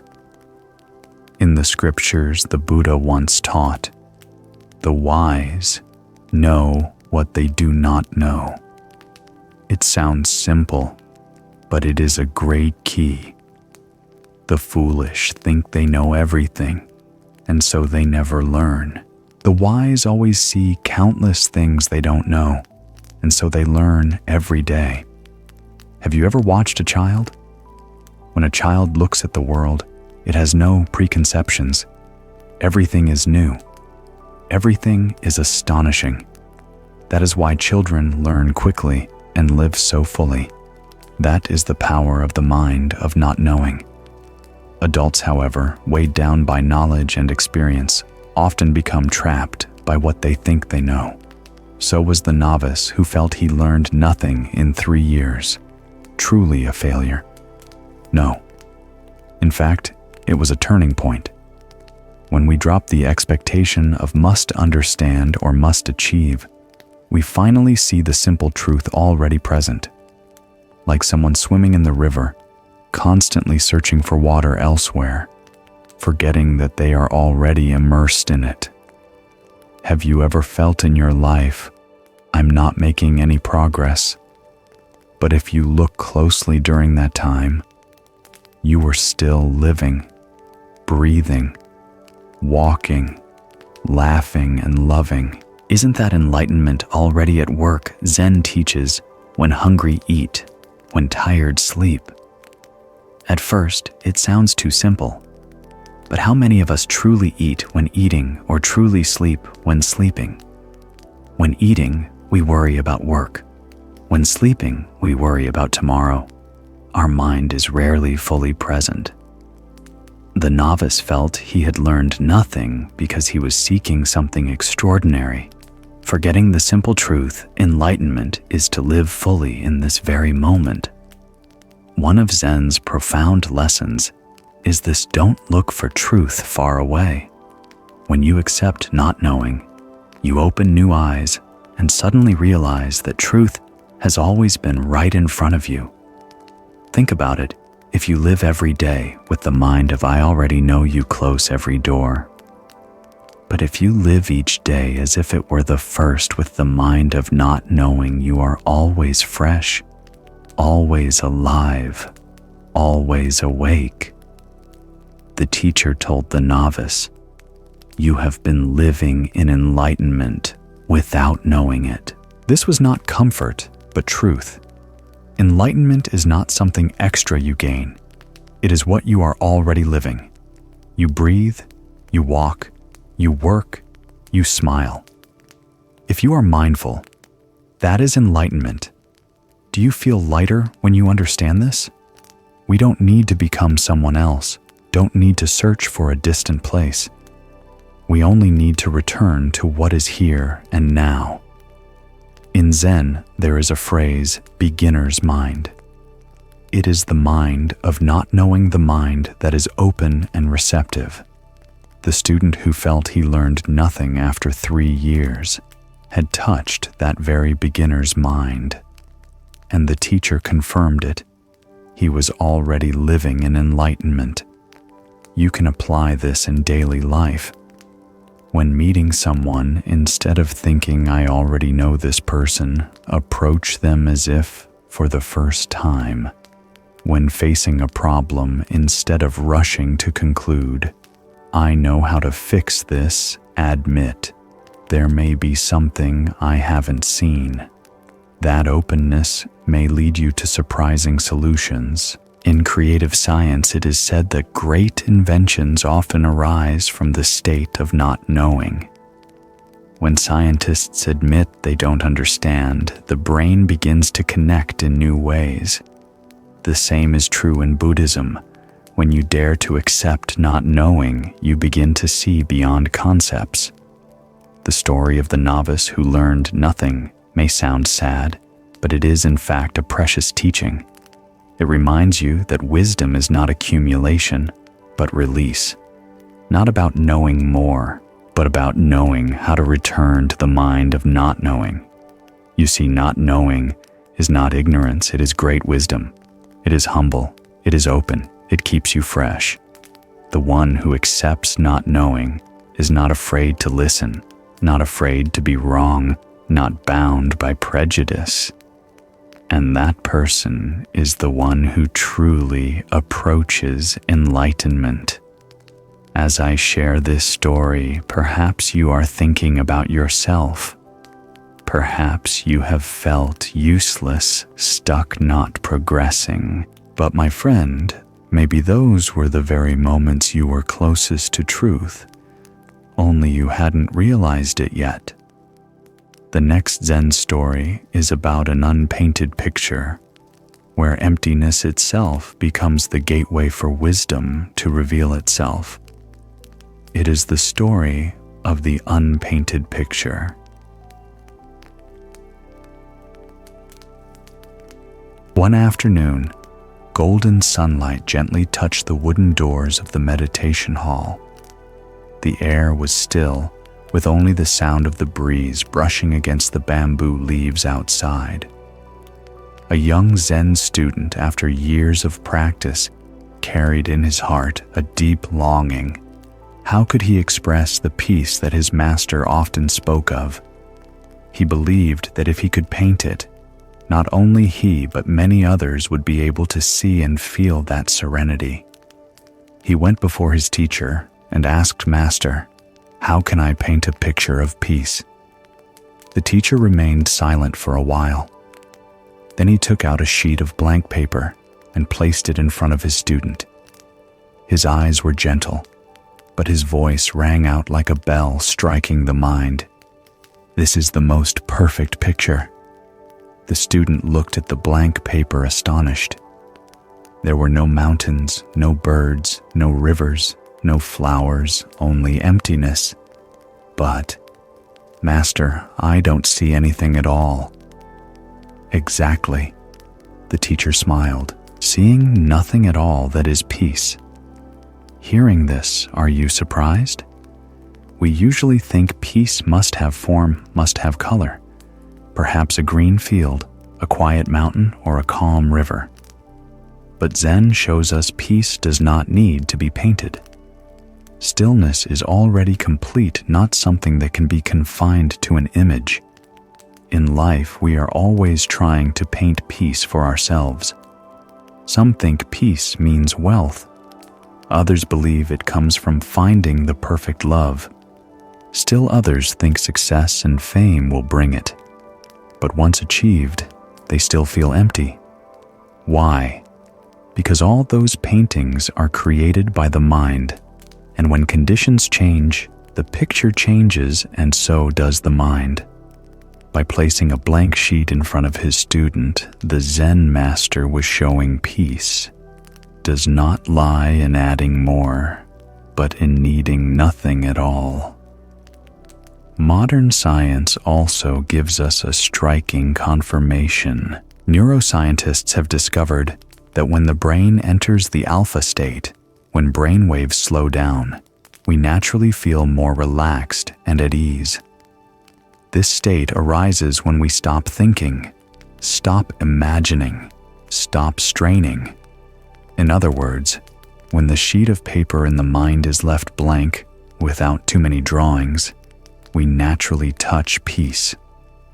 Think about it. How many times in life have you felt exhausted simply because your mind was crowded with too many drawings? You draw fear. What will happen tomorrow? You draw comparison. That person is better than me. You draw scenarios. What if I fail? And these imagined pictures turn your mind into a cramped room with no space for calm. But if in those moments you could let go, leaving the paper blank, you would see peace has never left you. In the Dhammapada, the Buddha taught, when the mind is pure, happiness comes, which means you don't need to search for peace elsewhere. When the mind is clear, when nothing extra is drawn, peace arises by itself. The blank page is the symbol of that pure mind. Have you ever sat before a blank page and felt pressure? Especially when you want to draw or write but don't know where to start. Yet, if you drop all expectation and simply look at the white paper, don't you see it has its own beauty, pure, complete enough as it is? That is also the nature of peace. The student in the story at first felt disappointed when he saw the blank sheet. He had hoped his teacher would show him a breathtaking picture. But that disappointment opened the lesson. Peace is not an object to be looked at. It is a state to be lived. Have you ever gone searching for peace in distant places, thinking that only when you retire you will be at ease? Or that only by going to the sea, the mountains, or the temple you will find calm? But truly, even as you sit here with one deep breath, dropping all the drawings in your mind, you already have peace. In Zen art, There is a concept called ma, the space, the emptiness. Japanese painters and architects value this emptiness deeply. They believe that it is the empty space that creates beauty, not the crowded details. The blank page in this story is ma, the open space where peace is revealed. So the unpainted picture is the most perfect picture, not because it pleases the eye, but because it does not trap you in form. It opens to the infinite. It reminds you that peace is not a product of painting. It is the essence revealed when you stop painting. As you hear this story, would you be willing to try it right now? Close your eyes for a moment. Don't think, don't imagine. Let your mind be like a blank page. You may feel, even for an instant, your heart grow lighter. And you will understand. This is the picture of peace the master pointed to. That day, the student may have sat in silence for a long time. He realized that 3 years of effort searching for the perfect picture ended with this truth: there is no need to paint at all.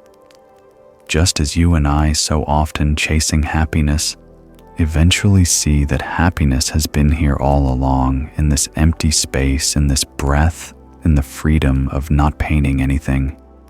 In modern life, when everything feels overfilled, tight schedules, endless information, piles of work you need, that blank page in the mind more than ever. Only then can you truly feel at peace. The story of the unpainted picture comes to a close, but its echo remains. Stillness needs no decoration.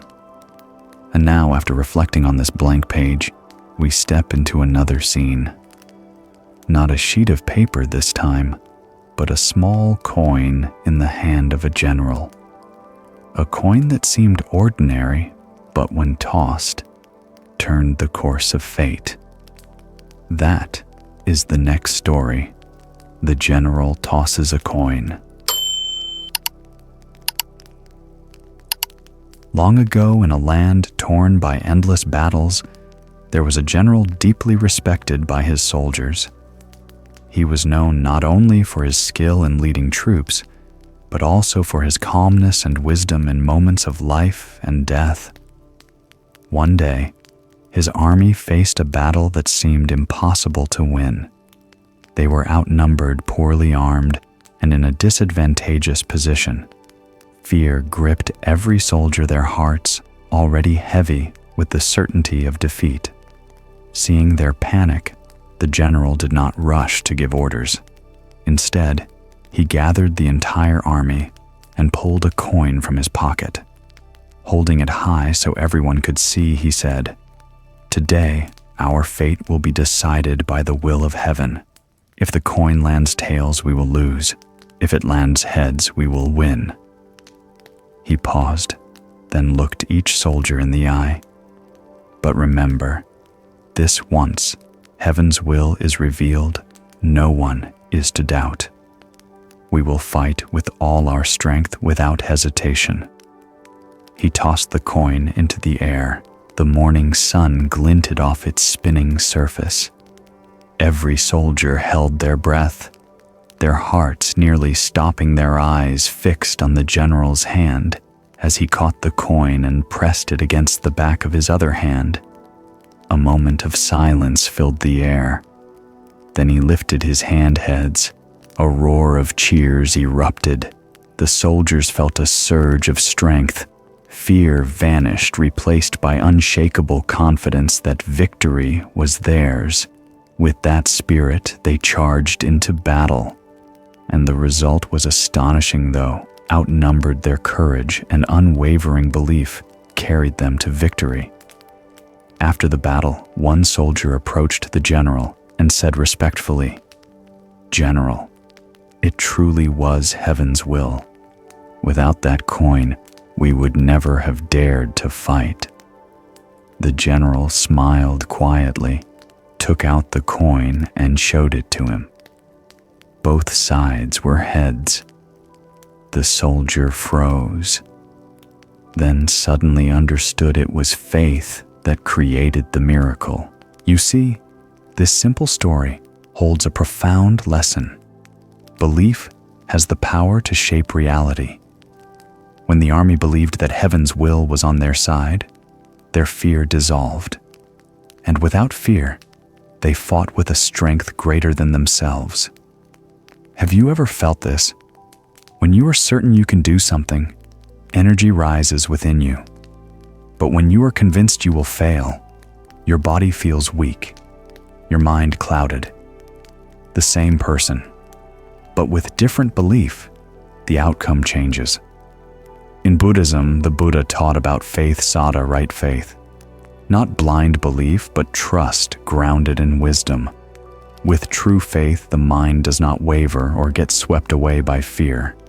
Faith is like an anchor holding a boat steady in the storm. With it, you stand firm in the face of life's waves. Modern science confirms this truth. There is something called the placebo effect. When patients believe they are taking real medicine, even if it is only a sugar pill, their bodies can trigger healing processes. Countless studies show that belief alone can reduce pain and improve health. What medicine has proven, the Dharma has long pointed out, the mind has the power to shape reality. The general's battle was not only a clash on the battlefield, it is also a mirror of the battles inside your own heart. How many times have you faced hardship filled with fear, convinced you could not endure? Yet if in that very moment you found steady faith, faith that you could endure, faith that you were not alone, you discovered a strength you never imagined. You may wonder, but what if the belief is wrong? What if the coin showed heads and they still lost? The answer is this: outcomes may vary, but belief always makes you stronger. Losing with courage is better than winning in fear. And more often than not, when you truly believe and give your full effort, the result is very different from when you doubt. Don't you sometimes need a coin of your own? A symbol to remind you to steady your heart, not because the coin itself has magic, but because it helps your mind decide firmly without hesitation. Once the heart is resolved, the body follows. And when you act wholeheartedly, the result changes. In life, belief is like fire. It can warm you. It can light your way. If you believe you are worthless, you will live that way. If you believe you are capable, you will open new paths. Belief may not change external reality immediately, but it changes you, and from that, it changes how you meet reality. In the Anguttara Nikaya, the Buddha spoke of 4 qualities that lead to accomplishment: faith, energy, mindfulness, concentration, and wisdom. Faith comes first, because without it, nothing begins. One who does not believe they can walk will never take the first step. One who does not believe they can learn will never open a book.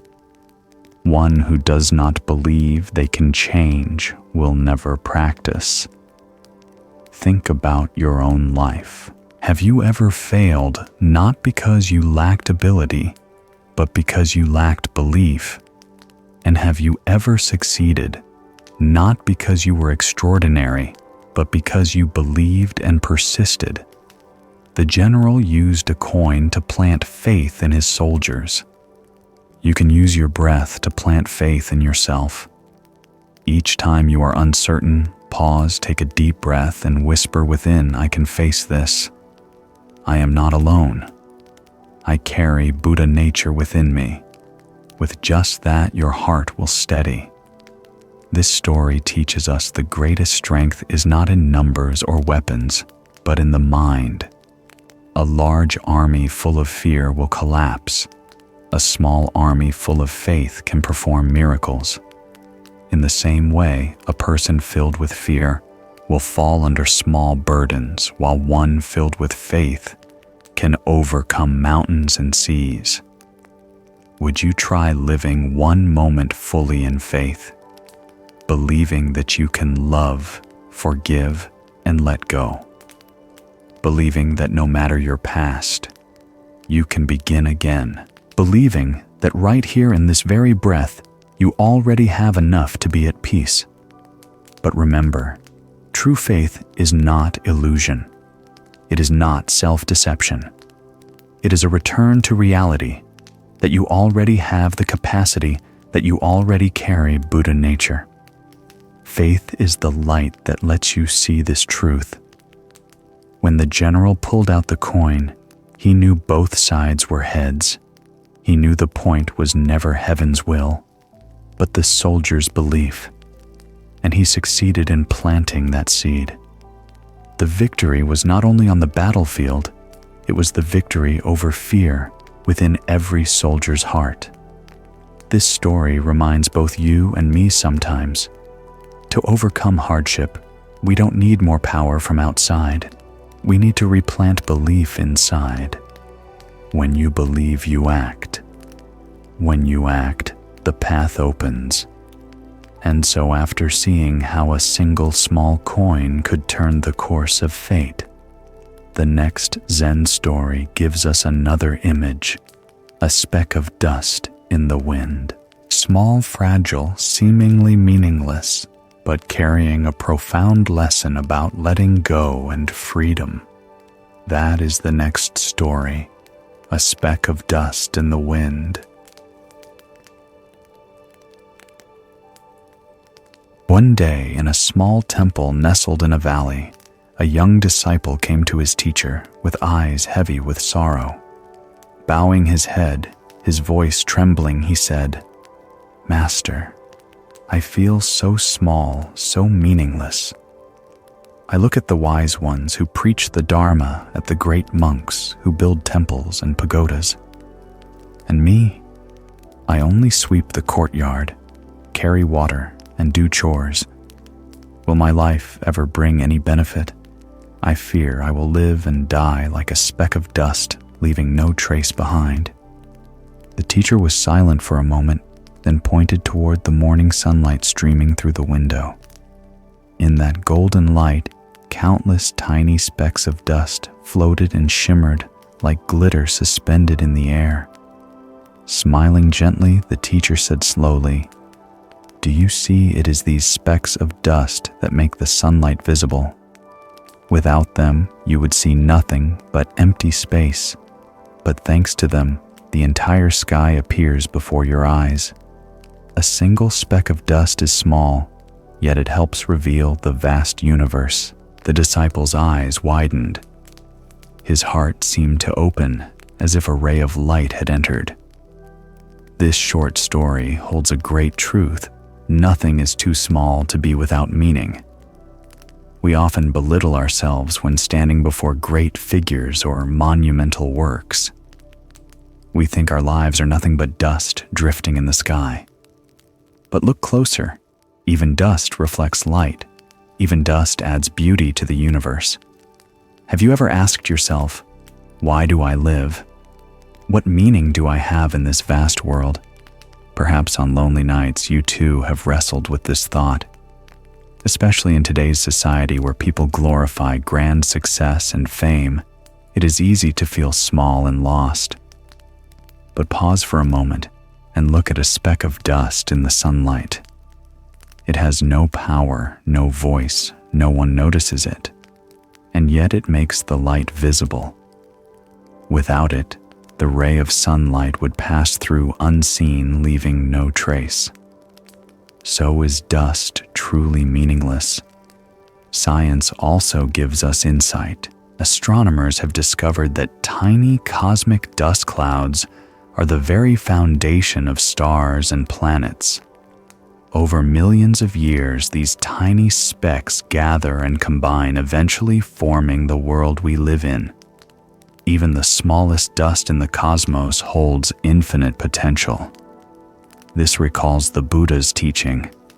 Within a speck of dust, countless worlds can exist. It means that within what seems minuscule, lies the vastness of the universe. However small we may feel, we are still part of the great web of interdependence where every existence has a role. Think of it, a small smile can ease someone's burden. A single word of encouragement can lift a soul from despair.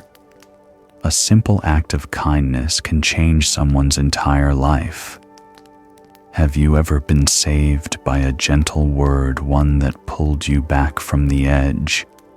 If so, then perhaps you too have unknowingly done the same for someone else.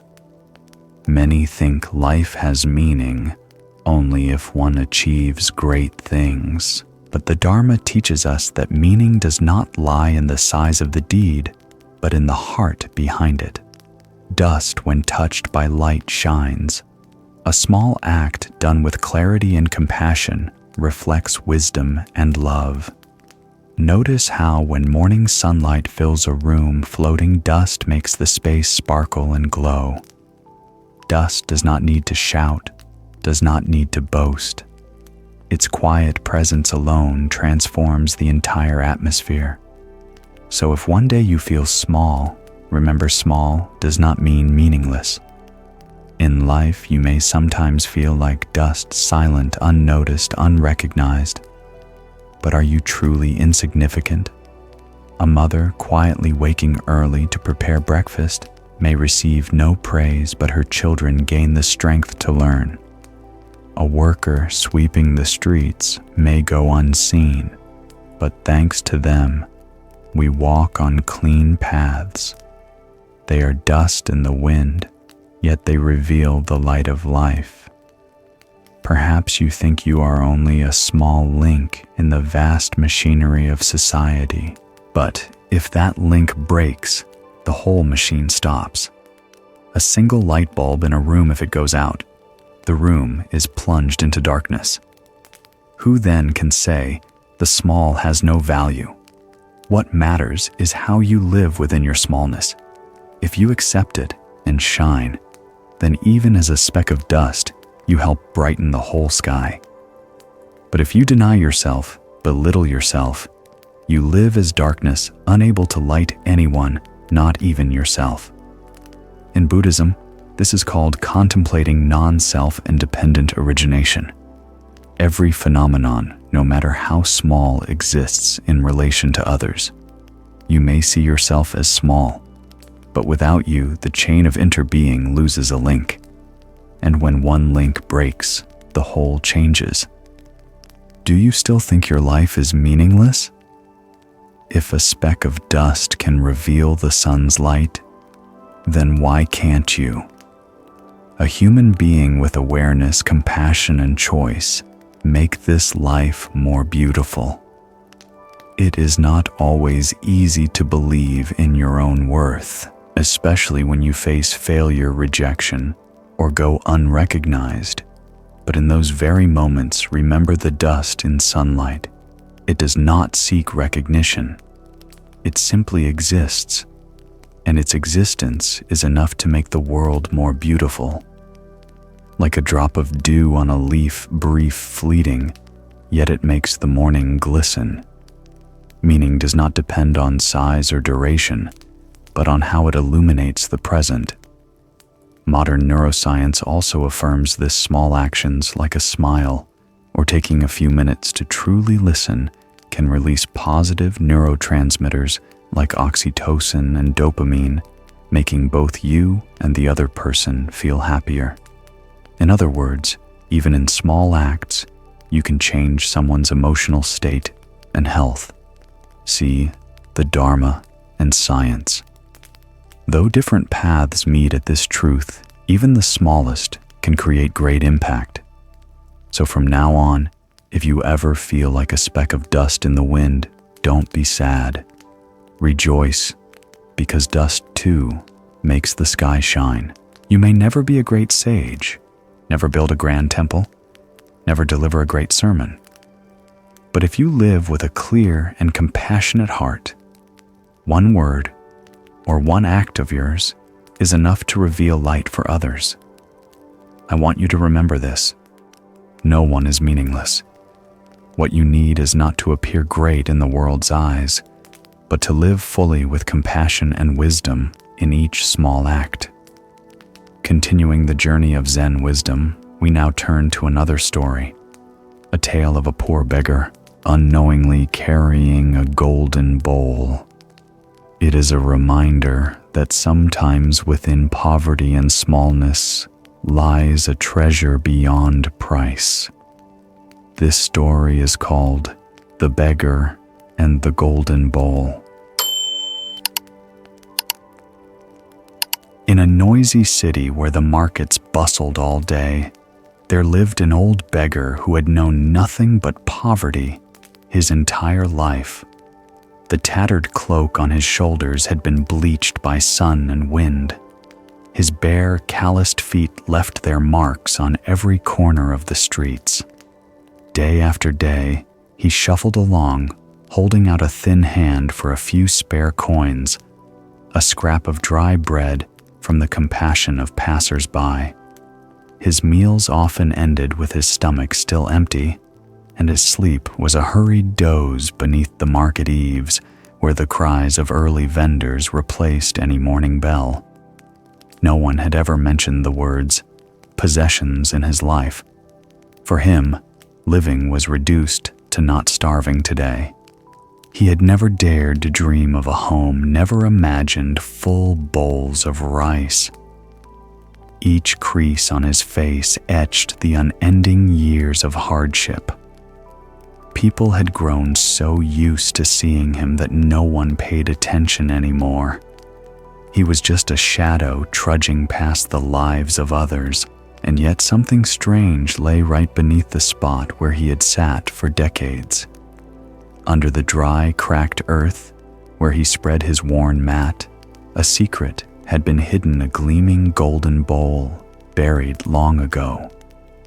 When sunlight struck it, the bowl shone so brilliantly that a single glance could dazzle the eyes. Its value could have fed an entire village for years, enough to turn the harshest life into one of comfort and abundance. When he drew his final breath, there was nothing left but a frail body and a few rags. People came to clear the place, and in a sudden moment, a careless strike of a hoe exposed a blinding glint of gold. The whole market was stunned. They gathered around, staring at the golden bowl gleaming beneath a thin layer of soil, and fell silent. Everyone was astonished. For all those years, he had been sitting right on top of a treasure and never knew it. The story spread everywhere like a bitter paradox the beggar lived in, want his entire life while beneath his feet lay limitless wealth. And people began to ask themselves, are we living the same way, sitting on the treasure of peace, wisdom and love in our own hearts without realizing it? It sounds like a tragic joke, but it reflects our lives. How often do we live like beggars, seeking happiness outside, hoping others will give us love, give us worth, give us peace, forgetting that the true treasure lies within ourselves? We often think, if only I had more money, if only I had the perfect partner, if only I had a better job, if only someone recognized me, then I'd be happy. But even when we get those things, they fade quickly. Like the beggar, we look around everywhere while the treasure lies right under our feet.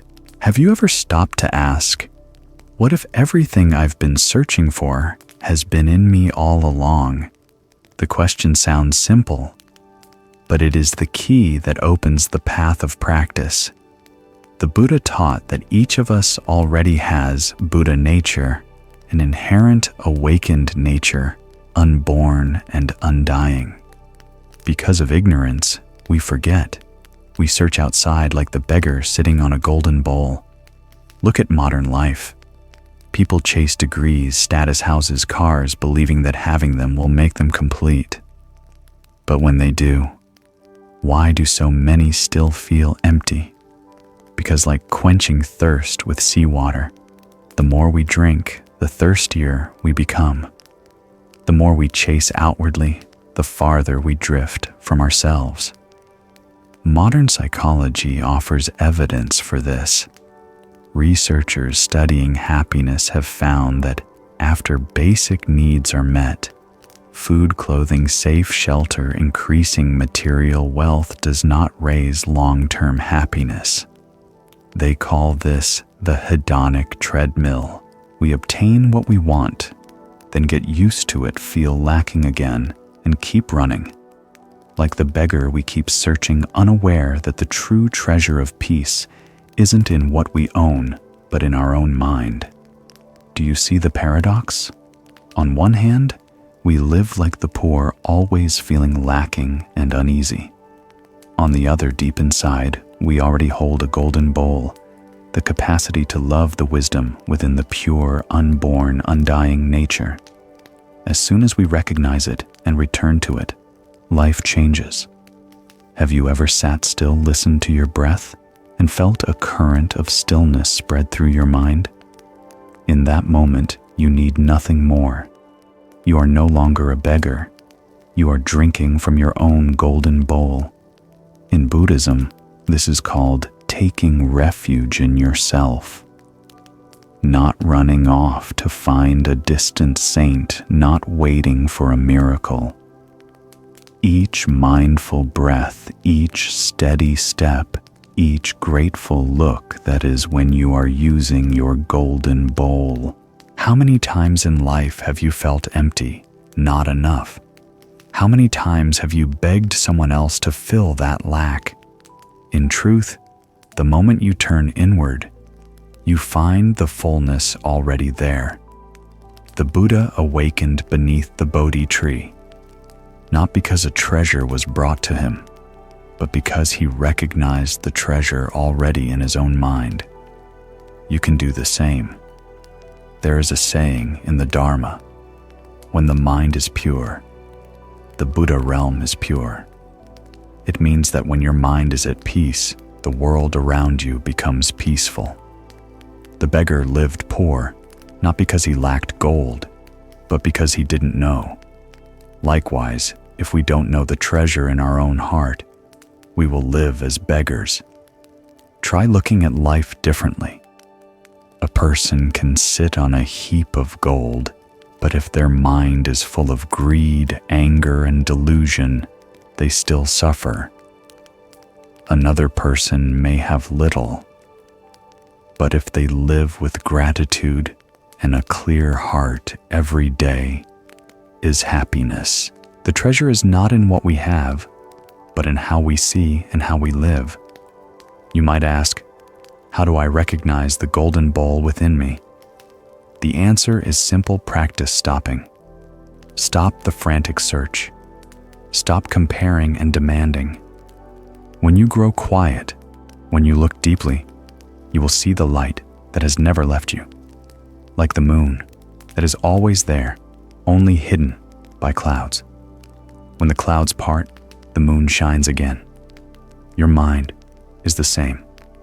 Neuroscience shows that when people practice mindfulness, staying present without judgment, the brain changes markedly. Regions linked to anxiety calm down.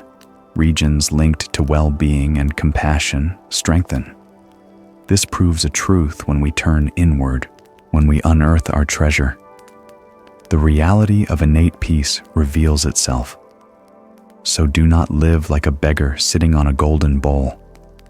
Don't spend your life searching elsewhere when everything is already within you. Start small. Instead of begging others to love you, offer a smile. Instead of comparing yourself to others, practice gratitude for what you have. Each time you do bit by bit, you are using the golden bowl in your heart. Then you will see life is no longer a journey of begging, but a journey of sharing. Do you notice only after the beggar died did the golden bowl appear? In the same way, we often reveal our inner treasure only after loss. But why wait until then? Why not unearth it today? Let me remind you, you are not poor. You are not lacking. You are sitting on a priceless treasure. That treasure is the Buddha mind, the capacity to love and the clarity of wisdom. Return to it, recognize it, and your life will change. And now, continuing our journey through Zen wisdom, we come to another story, beautiful and profound. It is the image of an innocent child looking up at the sky and asking about the moon. A simple question that opens a great truth about how we see life. This story is called The Child Who Asked About the Moon. The night of the full moon. The sky shone bright with the round moon like a silver mirror hanging in the heavens. Its gentle light spread across the old temple roof, slid down the bamboo grove, swaying in the breeze, and sparkled on the stream in front of the courtyard, creating a scene both still and magical. In this setting, a child came running, tiny feet tapping on the mossy stone path, laughter echoing and breaking the silence of the night. The child stopped at the temple steps where a Zen master sat in meditation, its round eyes shining as if they wanted to gather the whole sky turned upward. A small hand pointed at the high full moon, and the child cried out in innocence, "Master, can I take the moon?" The Zen master opened his eyes and looked at the child with gentle warmth. A faint smile appeared on his weathered face, like a clear stream touching stone. He nodded softly, his deep, calm voice echoing slowly. "You don't need to take it. Just by looking, the moon is already in your eyes." That short reply, simple as it seemed, rang out like a bell in the quiet night. The child blinked, lips moving as if not yet understanding. But then, in a moment, the child's eyes lit up. The moon was reflected there, shimmering like 2 drops of crystal, radiant and wondrous. From the temple's silence, the words spread like a secret given to an innocent soul, and a reminder for us all: the most precious things do not need to be possessed. Simply open your heart, and you will see the universe already within your gaze. Have you ever been like that child, thinking you must have and hold something to truly make it yours? We often believe happiness comes from possessing, collecting, clinging. But the truth the Zen master revealed is unexpectedly simple. Many treasures are already within reach. They do not need to be taken or owned, only seen and recognized. In life, we constantly search for love, for safety, for self-worth. Yet, have you noticed? In the very moment you sit still, look at the sky, take a deep breath, listen to the morning birds you already touch. Happiness. No need to run, no need to take anything more. Just as the Zen master said, the moon is already in your eyes. The Buddha once taught a quiet mind is happiness. This does not mean giving up everything. It means pausing long enough to see clearly many things you crave you already have. Think about love. Many believe they lack love, that only when someone else loves them will they feel complete. But love is already within you, waiting to be awakened. The moment you open your heart with kindness, you are already receiving love. Like the moon, you don't need to take it. Just by seeing it is in your eyes. Modern science also confirms this. Neuroscientists have found that when people practice gratitude, simply recognizing and appreciating what is already present, the brain releases dopamine and serotonin, the neurotransmitters of happiness. Which means happiness doesn't come from acquiring more, but from recognizing what is already here. So why do we keep searching? because our minds are trained in lack. Like the child seeing the moon's beauty, we think we must take it to make it ours. But in truth, simply by looking, the moon already shines within us. Have you ever asked yourself, if I stopped, could I already be enough? That question can change how you see life. Here lies a profound truth. True possession is not in holding, but in recognizing value. A person may fill their home with gold and silver, but without appreciation, they live poor. Another person may simply sit beneath the moon with a warm cup of tea, grateful for the moment, and they are already rich. In Buddhism, there is a teaching called knowing enough. Knowing enough doesn't mean resigning to limitation. It means realizing that what you need for peace is already here. As the Master said, just by looking, the moon is already in your eyes. If you always believe you are lacking, then no matter how much you add, you'll still feel empty. But if you can recognize what you have, then even a drop of dew on a leaf or a passing breeze can make you happy. In this life, what are you chasing? Love, recognition, safety, a brighter future. You may not realize it, but many of those things are already here. You only need to look like the child looking at the moon. Tonight, if you step outside, try looking at the sky. Whether you are in the city or the countryside, the moon is there. And remember the Master's words.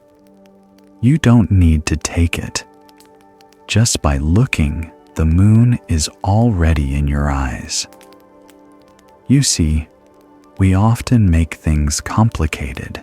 We think we must learn more, achieve more, gain more. But true happiness is simple.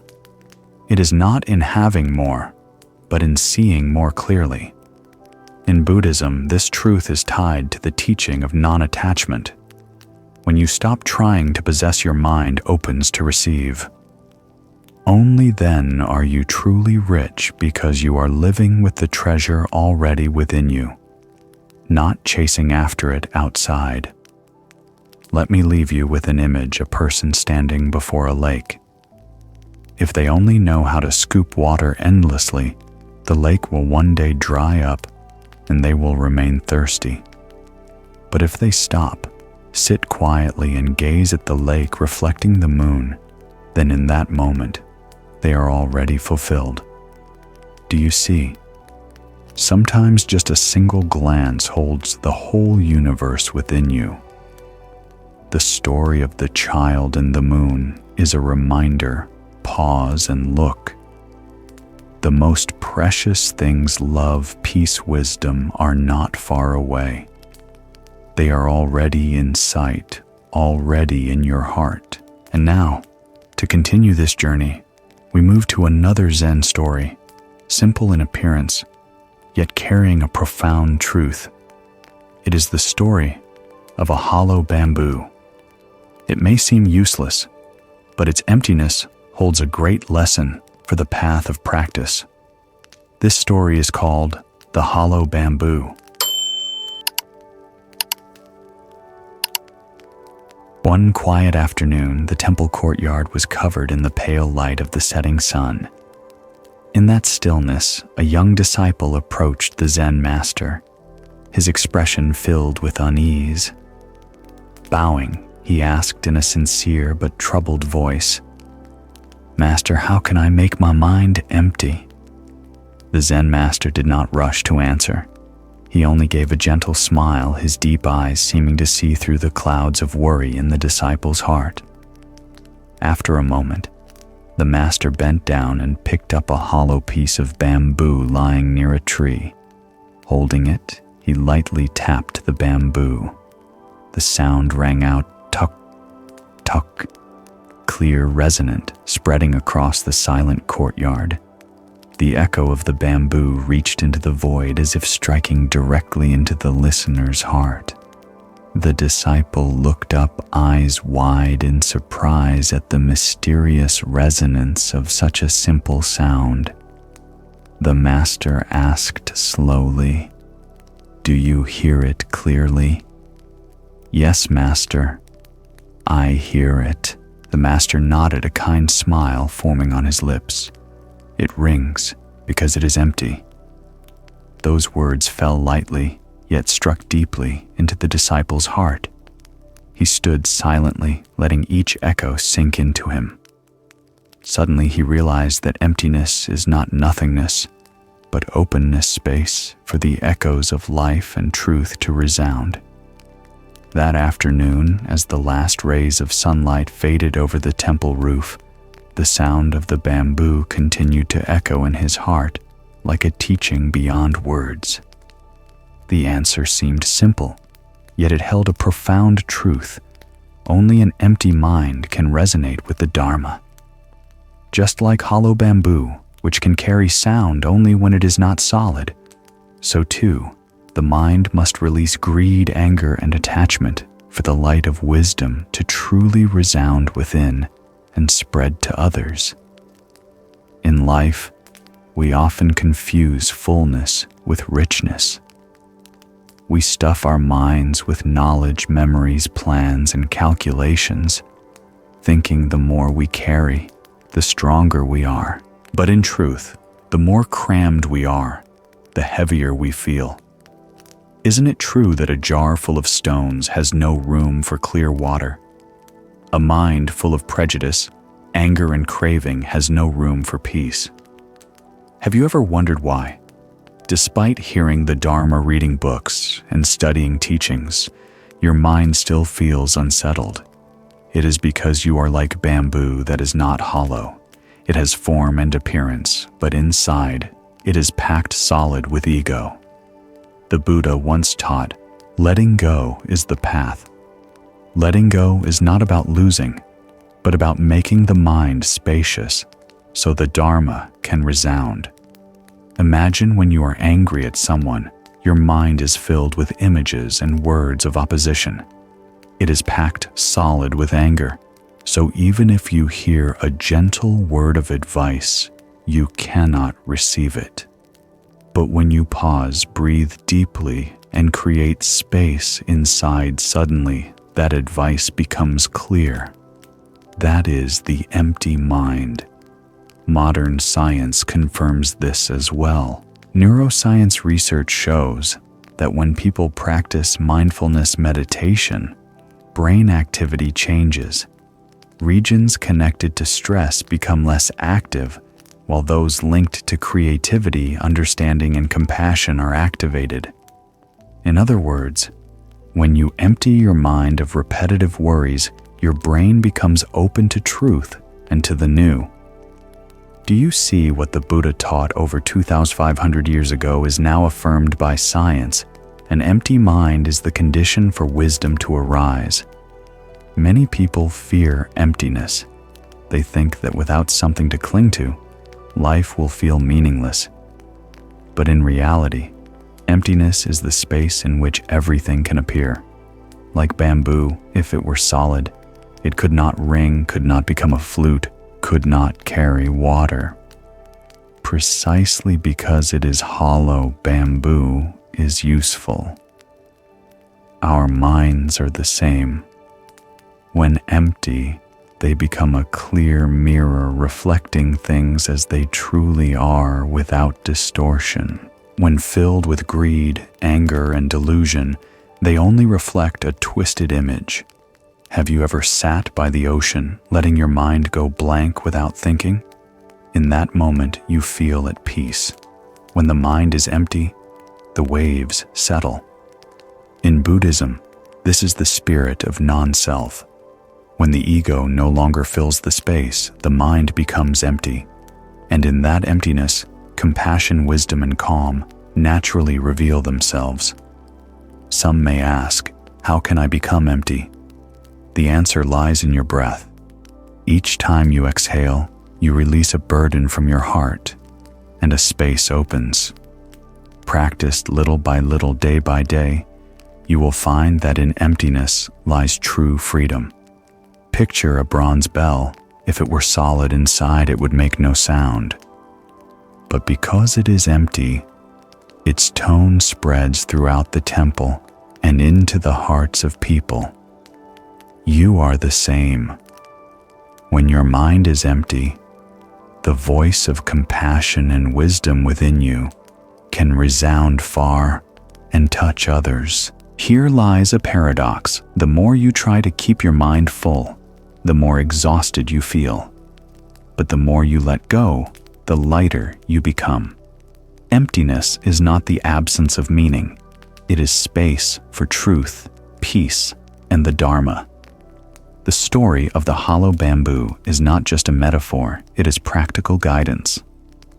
It reminds us, do not fear emptiness. Train the mind to open to be spacious. When you let go, you will feel yourself resonating, and you will hear the Dharma revealed in each moment. So tonight before you sleep, try sitting quietly for a few minutes. Close your eyes and listen to your breath.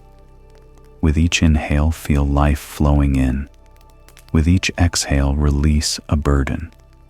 You will notice your mind becoming emptier, lighter. And in that emptiness, you will hear clearly your own voice, the voice of the Dharma. The story of the hollow bamboo ends here, but the journey continues. Because right after this comes another story, also simple, yet full of meaning. It is the story of a child looking into a mirror. That mirror gave the child and gives us all a profound lesson about the nature of the mind.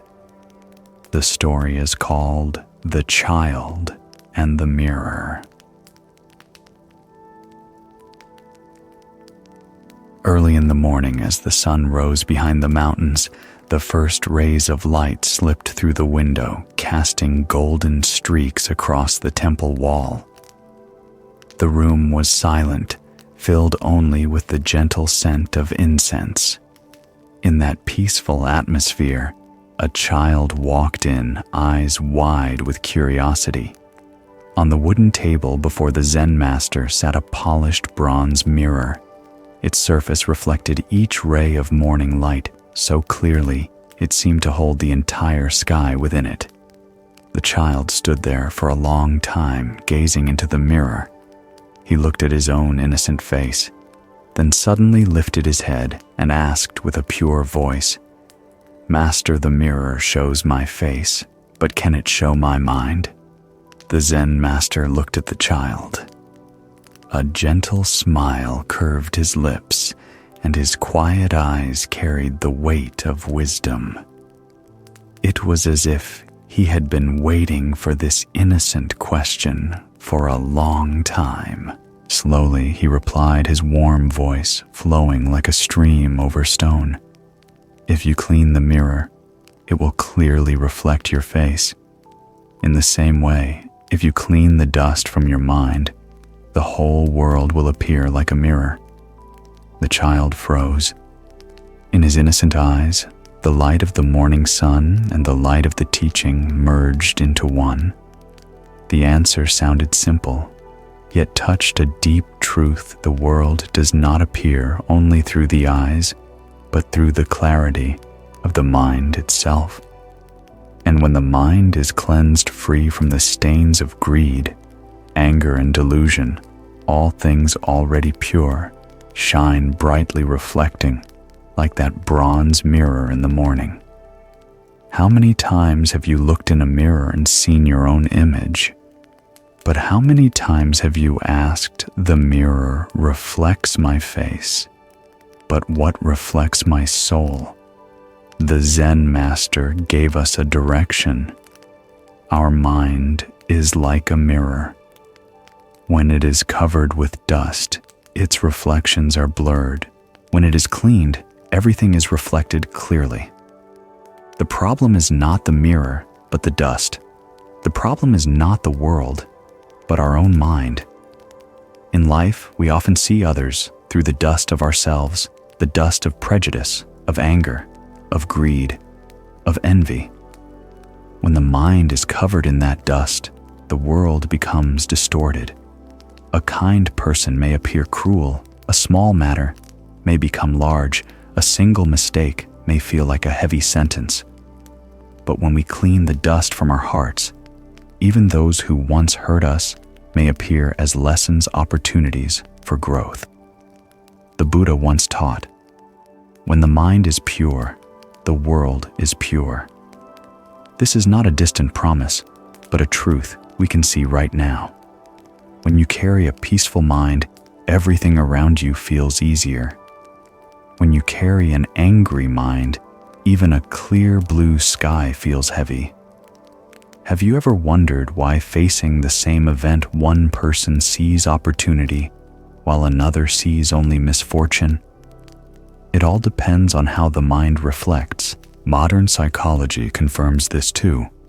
Psychologists call it the cognitive lens effect. We do not see the world as it is, but through a lens shaped by our beliefs, memories, and emotions. When you are happy, people seem friendlier. When you are sad, the world feels cold. The outside world does not change, but whether the mirror of your mind is dusty or clean, that is what decides what you see. Think back to a time when you were angry.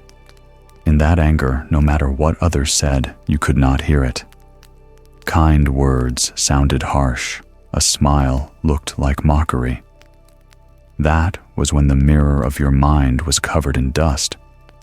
But when you calmed down, breathed slowly, and cleaned the mirror with mindfulness, everything appeared differently.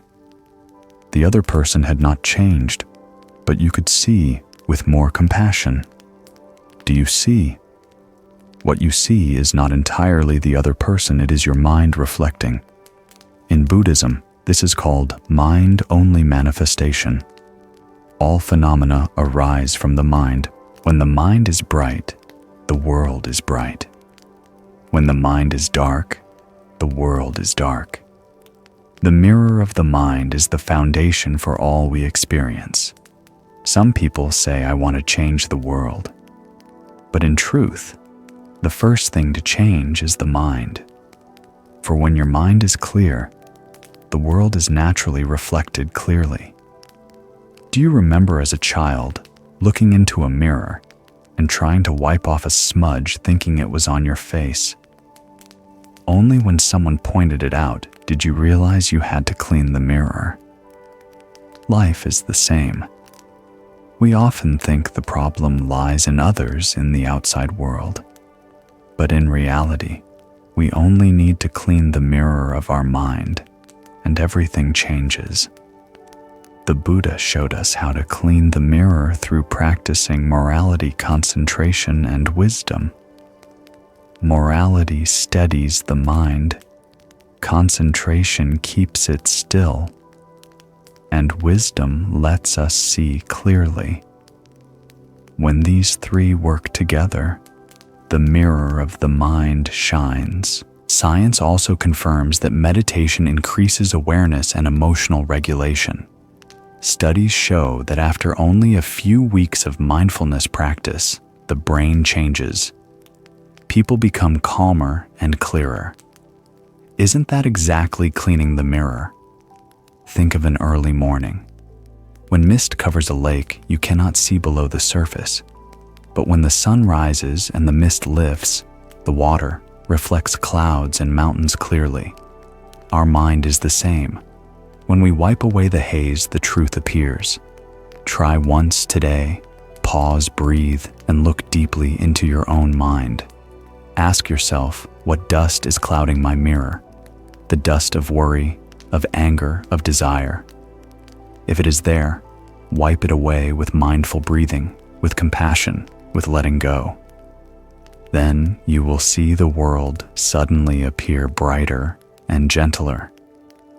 Do you notice? When your mind is clean, even a falling leaf becomes a poem. When your mind is clear, the smile of a stranger is enough to warm the whole day. That is the miracle of the mirror of the mind. The story of the child and the mirror is not only for children, it is for all of us, reminding us the world you see is the reflection of your mind. If you want a beautiful world, begin by cleaning your mind. And now, after understanding the mirror of the mind, we step into another story. This one speaks about echoes in the mountains. When you shout, the mountain returns your voice. In the same way, life reflects the mind you send out. The story is called Echoes in the Mountain.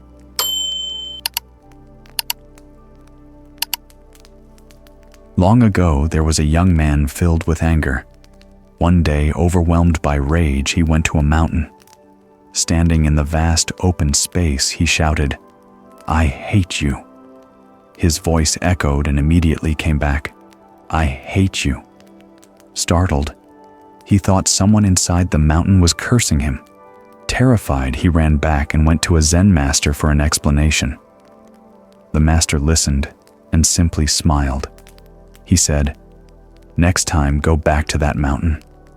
But instead of shouting words of hatred, try shouting, 'I love you.'" The young man obeyed. He returned to the mountain, stood in the same place, took a deep breath and shouted, "I love you."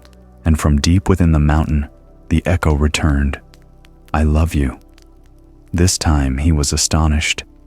The fear was gone, replaced by a strange joy rising in his heart. He went back to the master, who smiled and said, "Do you see the world reflects your own mind? Whatever you send out, you will receive back." The story seems simple, but it carries a profound lesson.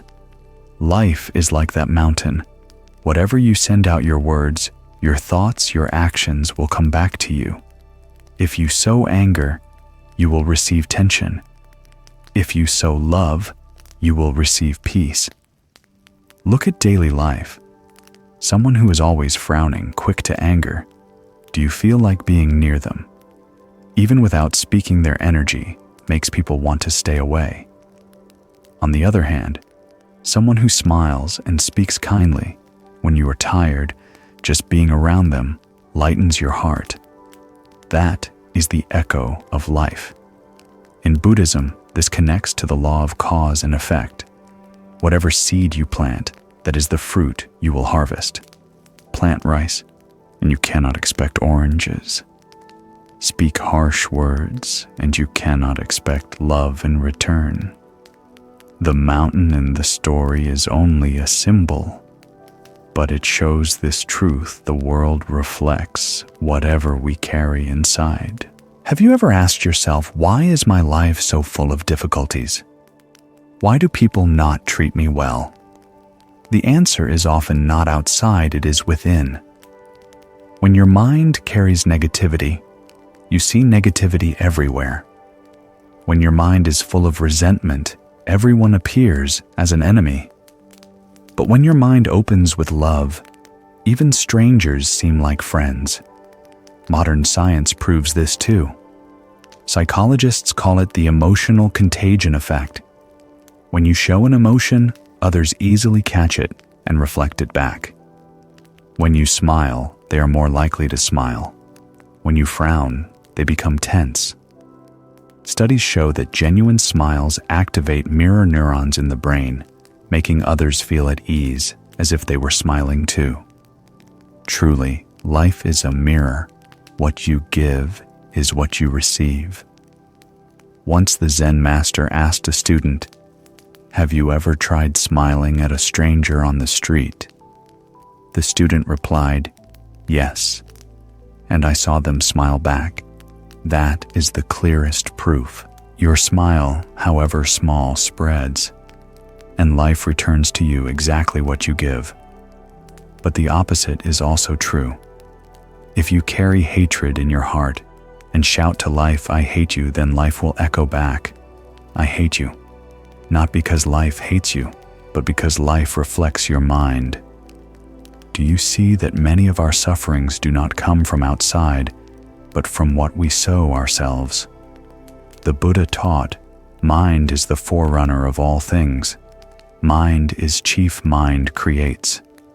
This famous verse in the Dhammapada means that everything begins with the mind.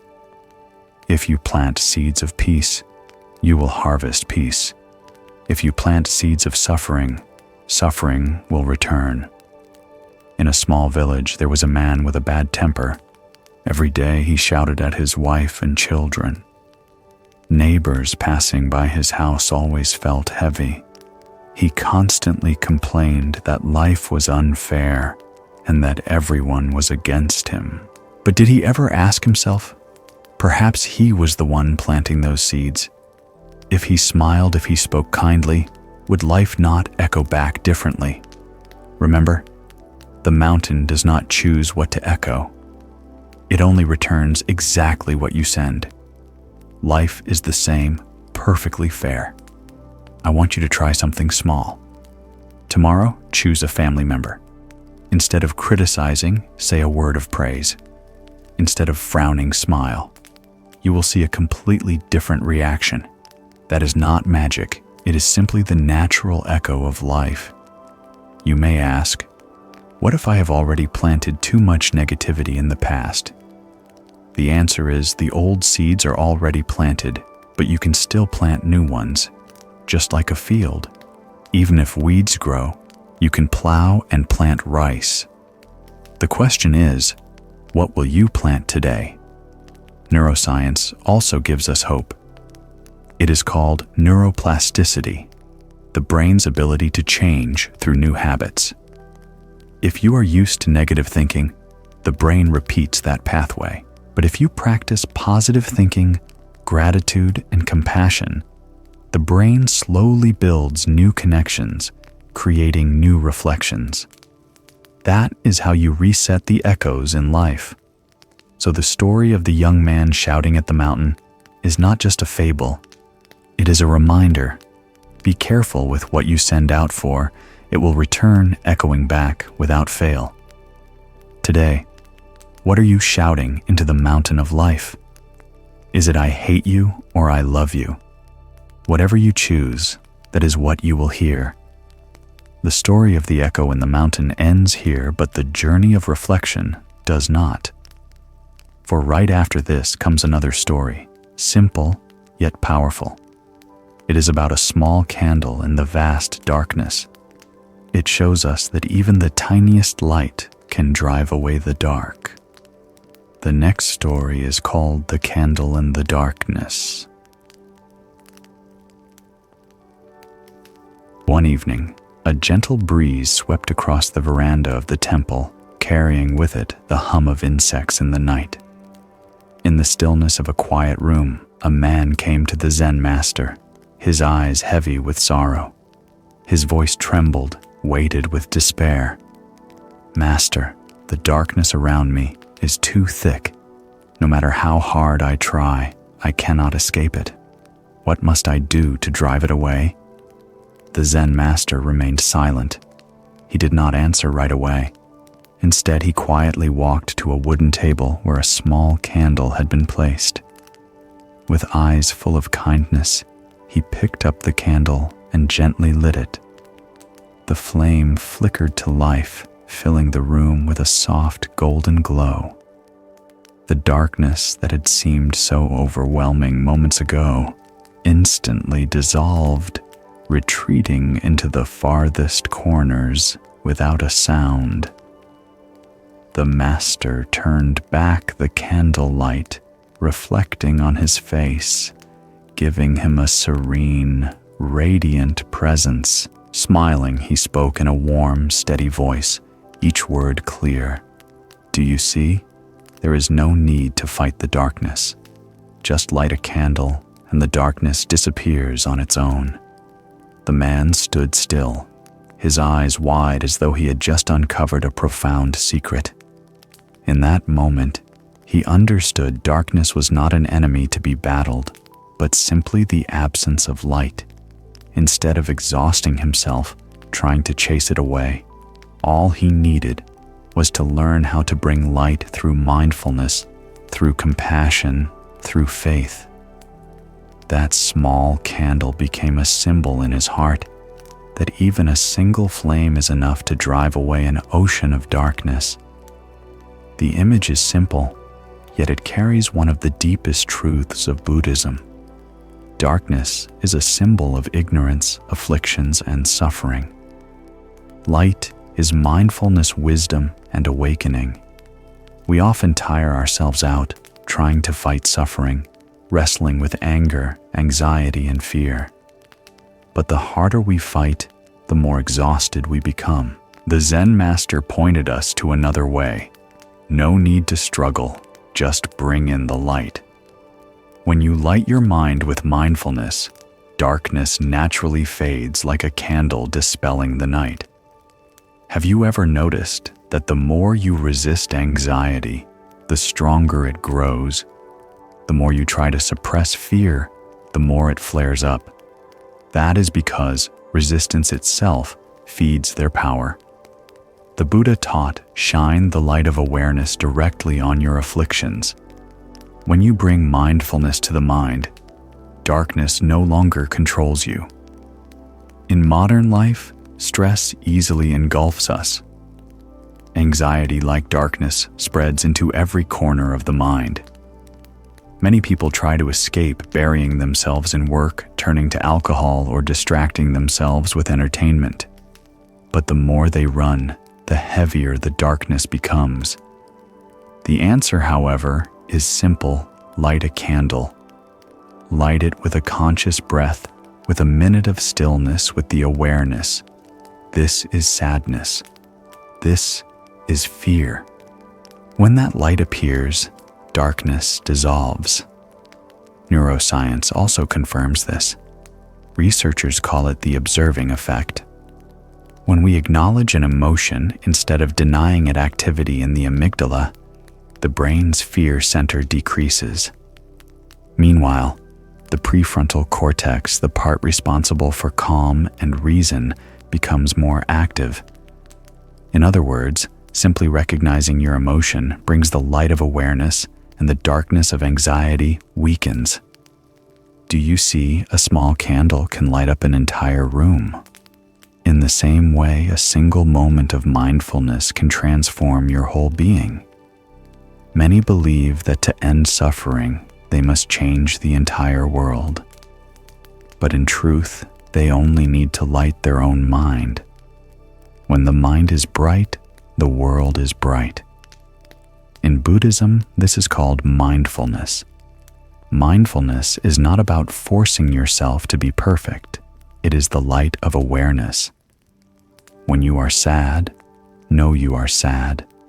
When you are angry, know you are angry. When you are happy, know you are happy.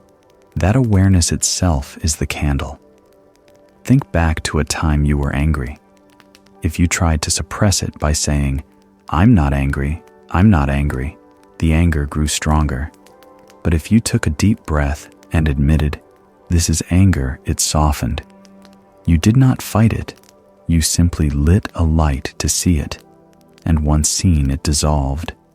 Have you ever considered that darkness is not actually real? It is not an entity. It is only the absence of light. When light appears, darkness vanishes without a fight. In the same way, ignorance has no true existence.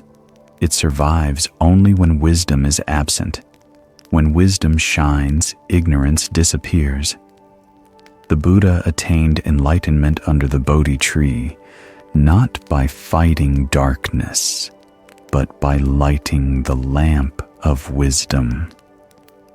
That light not only dispelled his own darkness, but also illuminated the path for humanity. Do you see that in every moment you can choose either to light a candle or to let the darkness cover you? When you light the candle, you smile. You breathe mindfully. You see the world with compassion. When you allow darkness to dominate you, drown in worry, anger, and envy, the choice is yours here and now. Some may ask if the darkness within me is too thick. Is one candle enough? The answer is even one candle breaks the wholeness of the dark, and from one you can light 1,000 more. Happiness is the same. If you kindle it in yourself, it spreads to others. Psychological studies show that if even one person in a group remains calm, the entire group becomes less stressed. It is like a single candle, lighting the way for many. If you are the candle, your family, friends, and even society will benefit from your light. So do not wait for darkness to vanish before living in peace. Light the candle today.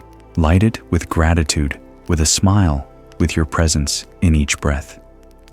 The story of the candle and the darkness reminds us there is no need to battle afflictions. Simply light your mind. When light is present, afflictions fade away, just as night dissolves when dawn arrives. And now, after seeing the power of light, let us move on to another story. This one speaks of a soldier thirsty in the desert, saved by just a single drop of water. It teaches us that even the smallest thing can hold immense power when given at the right time in the right place. The next story is called The Soldier and the Drop of Water. In the days of war and turmoil, there was a young soldier preparing to enter a life-and-death battle. That morning, the sun blazed fiercely, as if setting the entire sky on fire.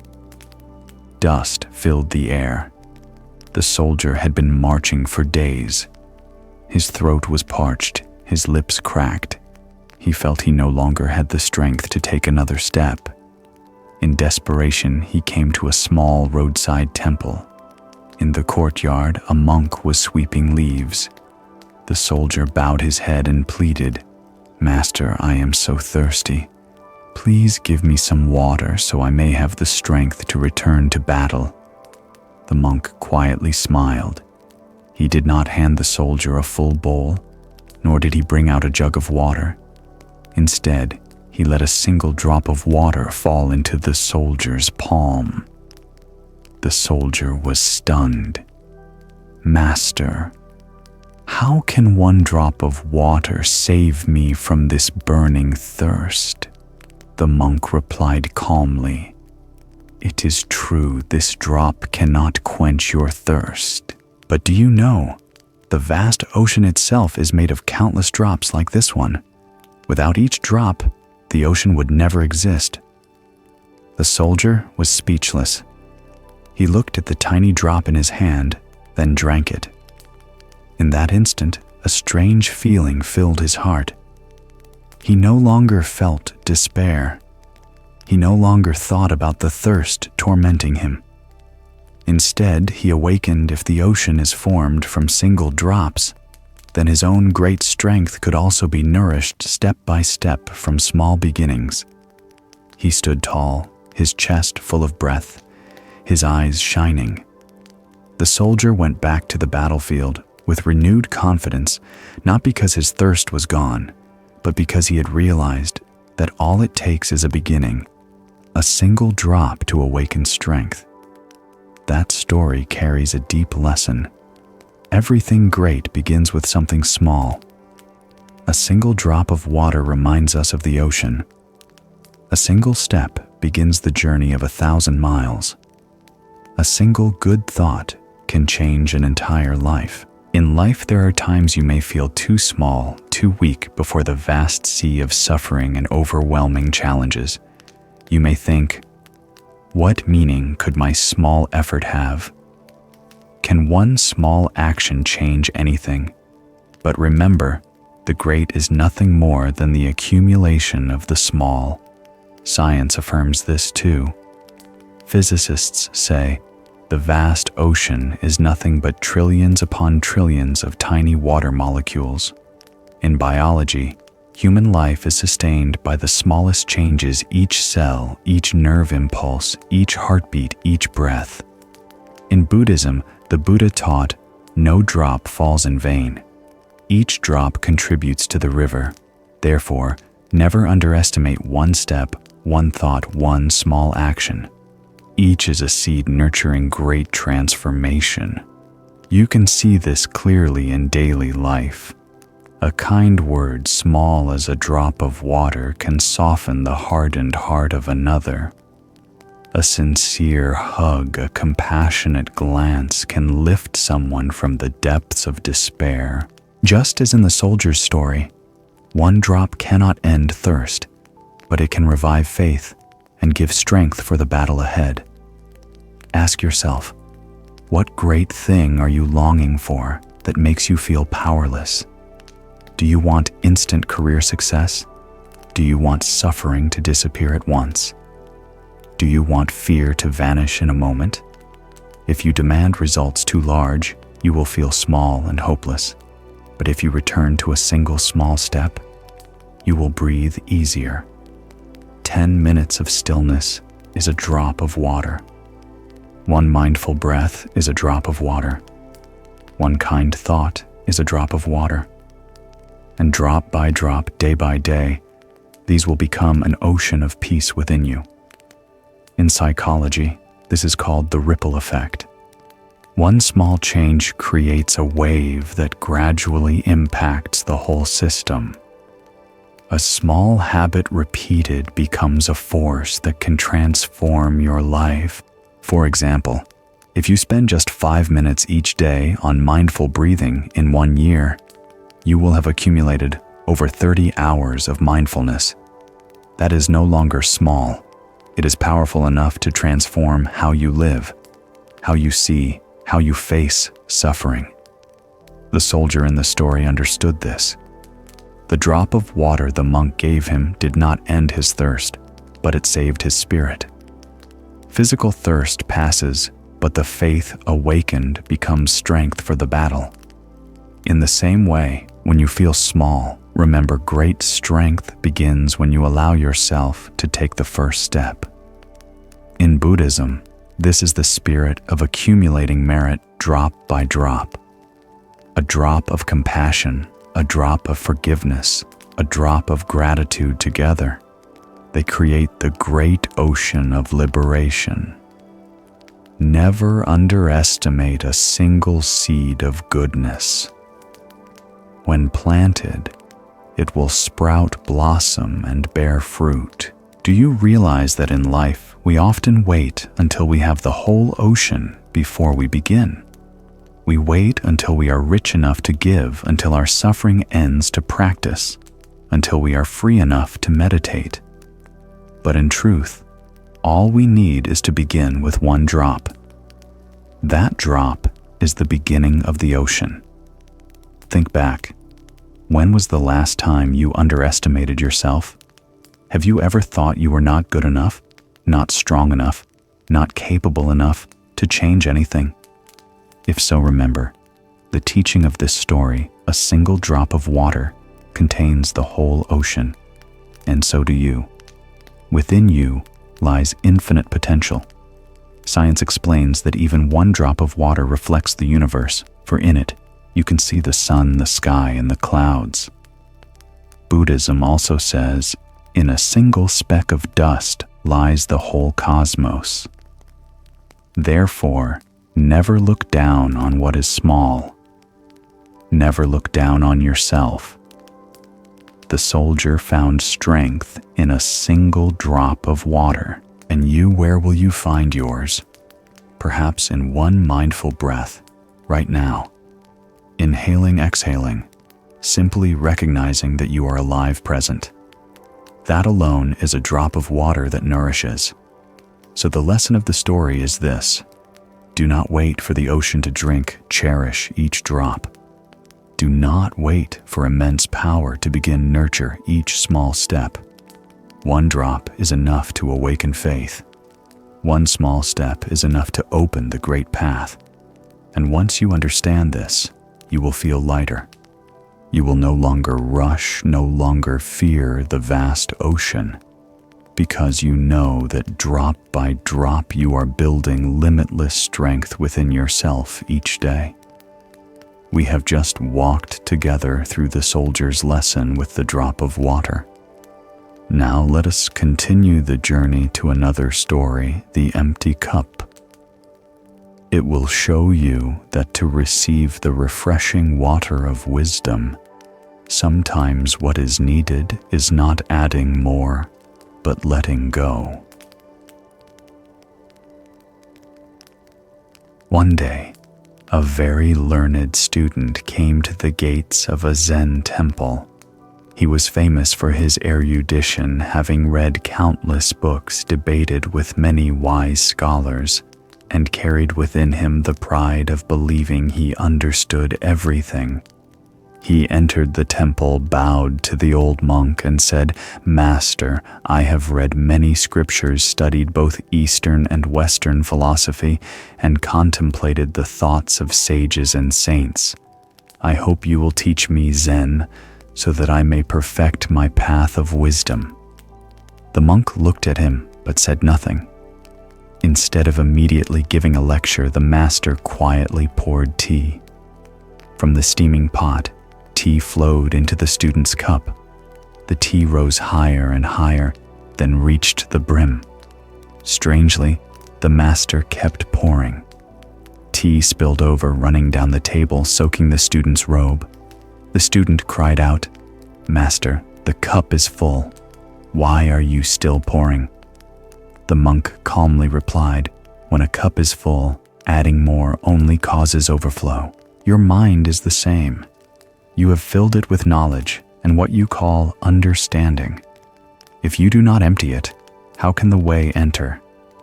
The student fell silent. In that moment, he realized to learn the way, one must first let go of the self and allow the mind to be empty. This is not only a Zen story, but also a mirror reflecting our own lives. Think about it. How many times have we been like a full cup? How many times have we come to life to others, even to ourselves, with a mind so crowded with knowledge, prejudice, and assumptions that there was no room left for something new? Modern science has a concept called the full cup effect in cognitive psychology. Researchers have found that when the brain grows too confident in its accumulated information, it closes itself off and refuses new input.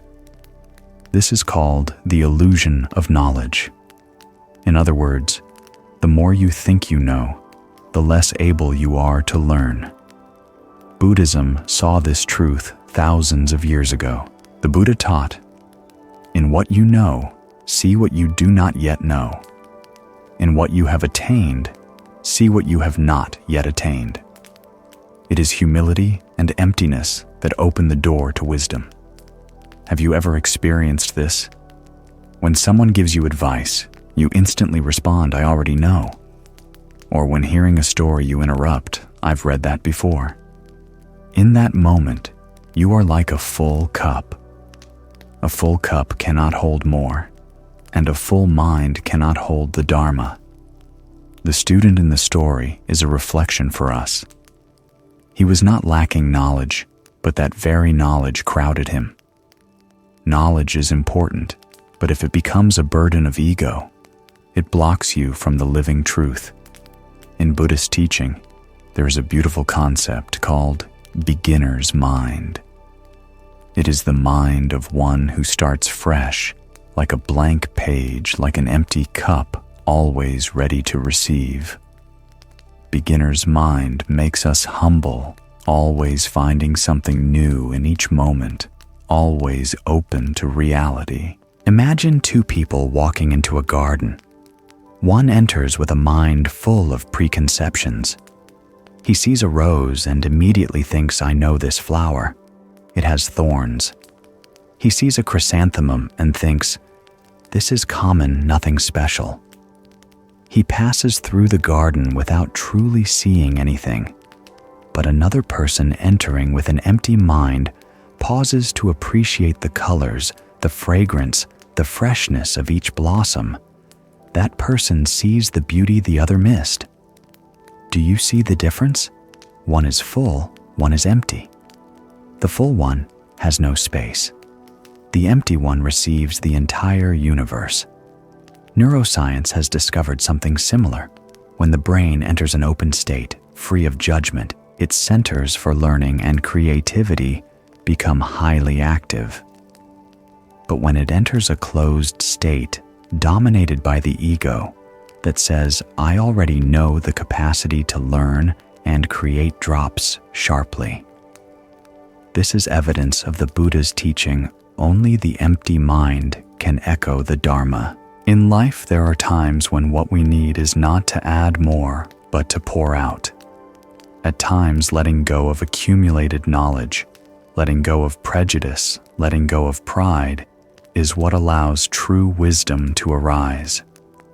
Like a room cluttered with objects, light has no space to enter. But when you clear it, the room shines bright.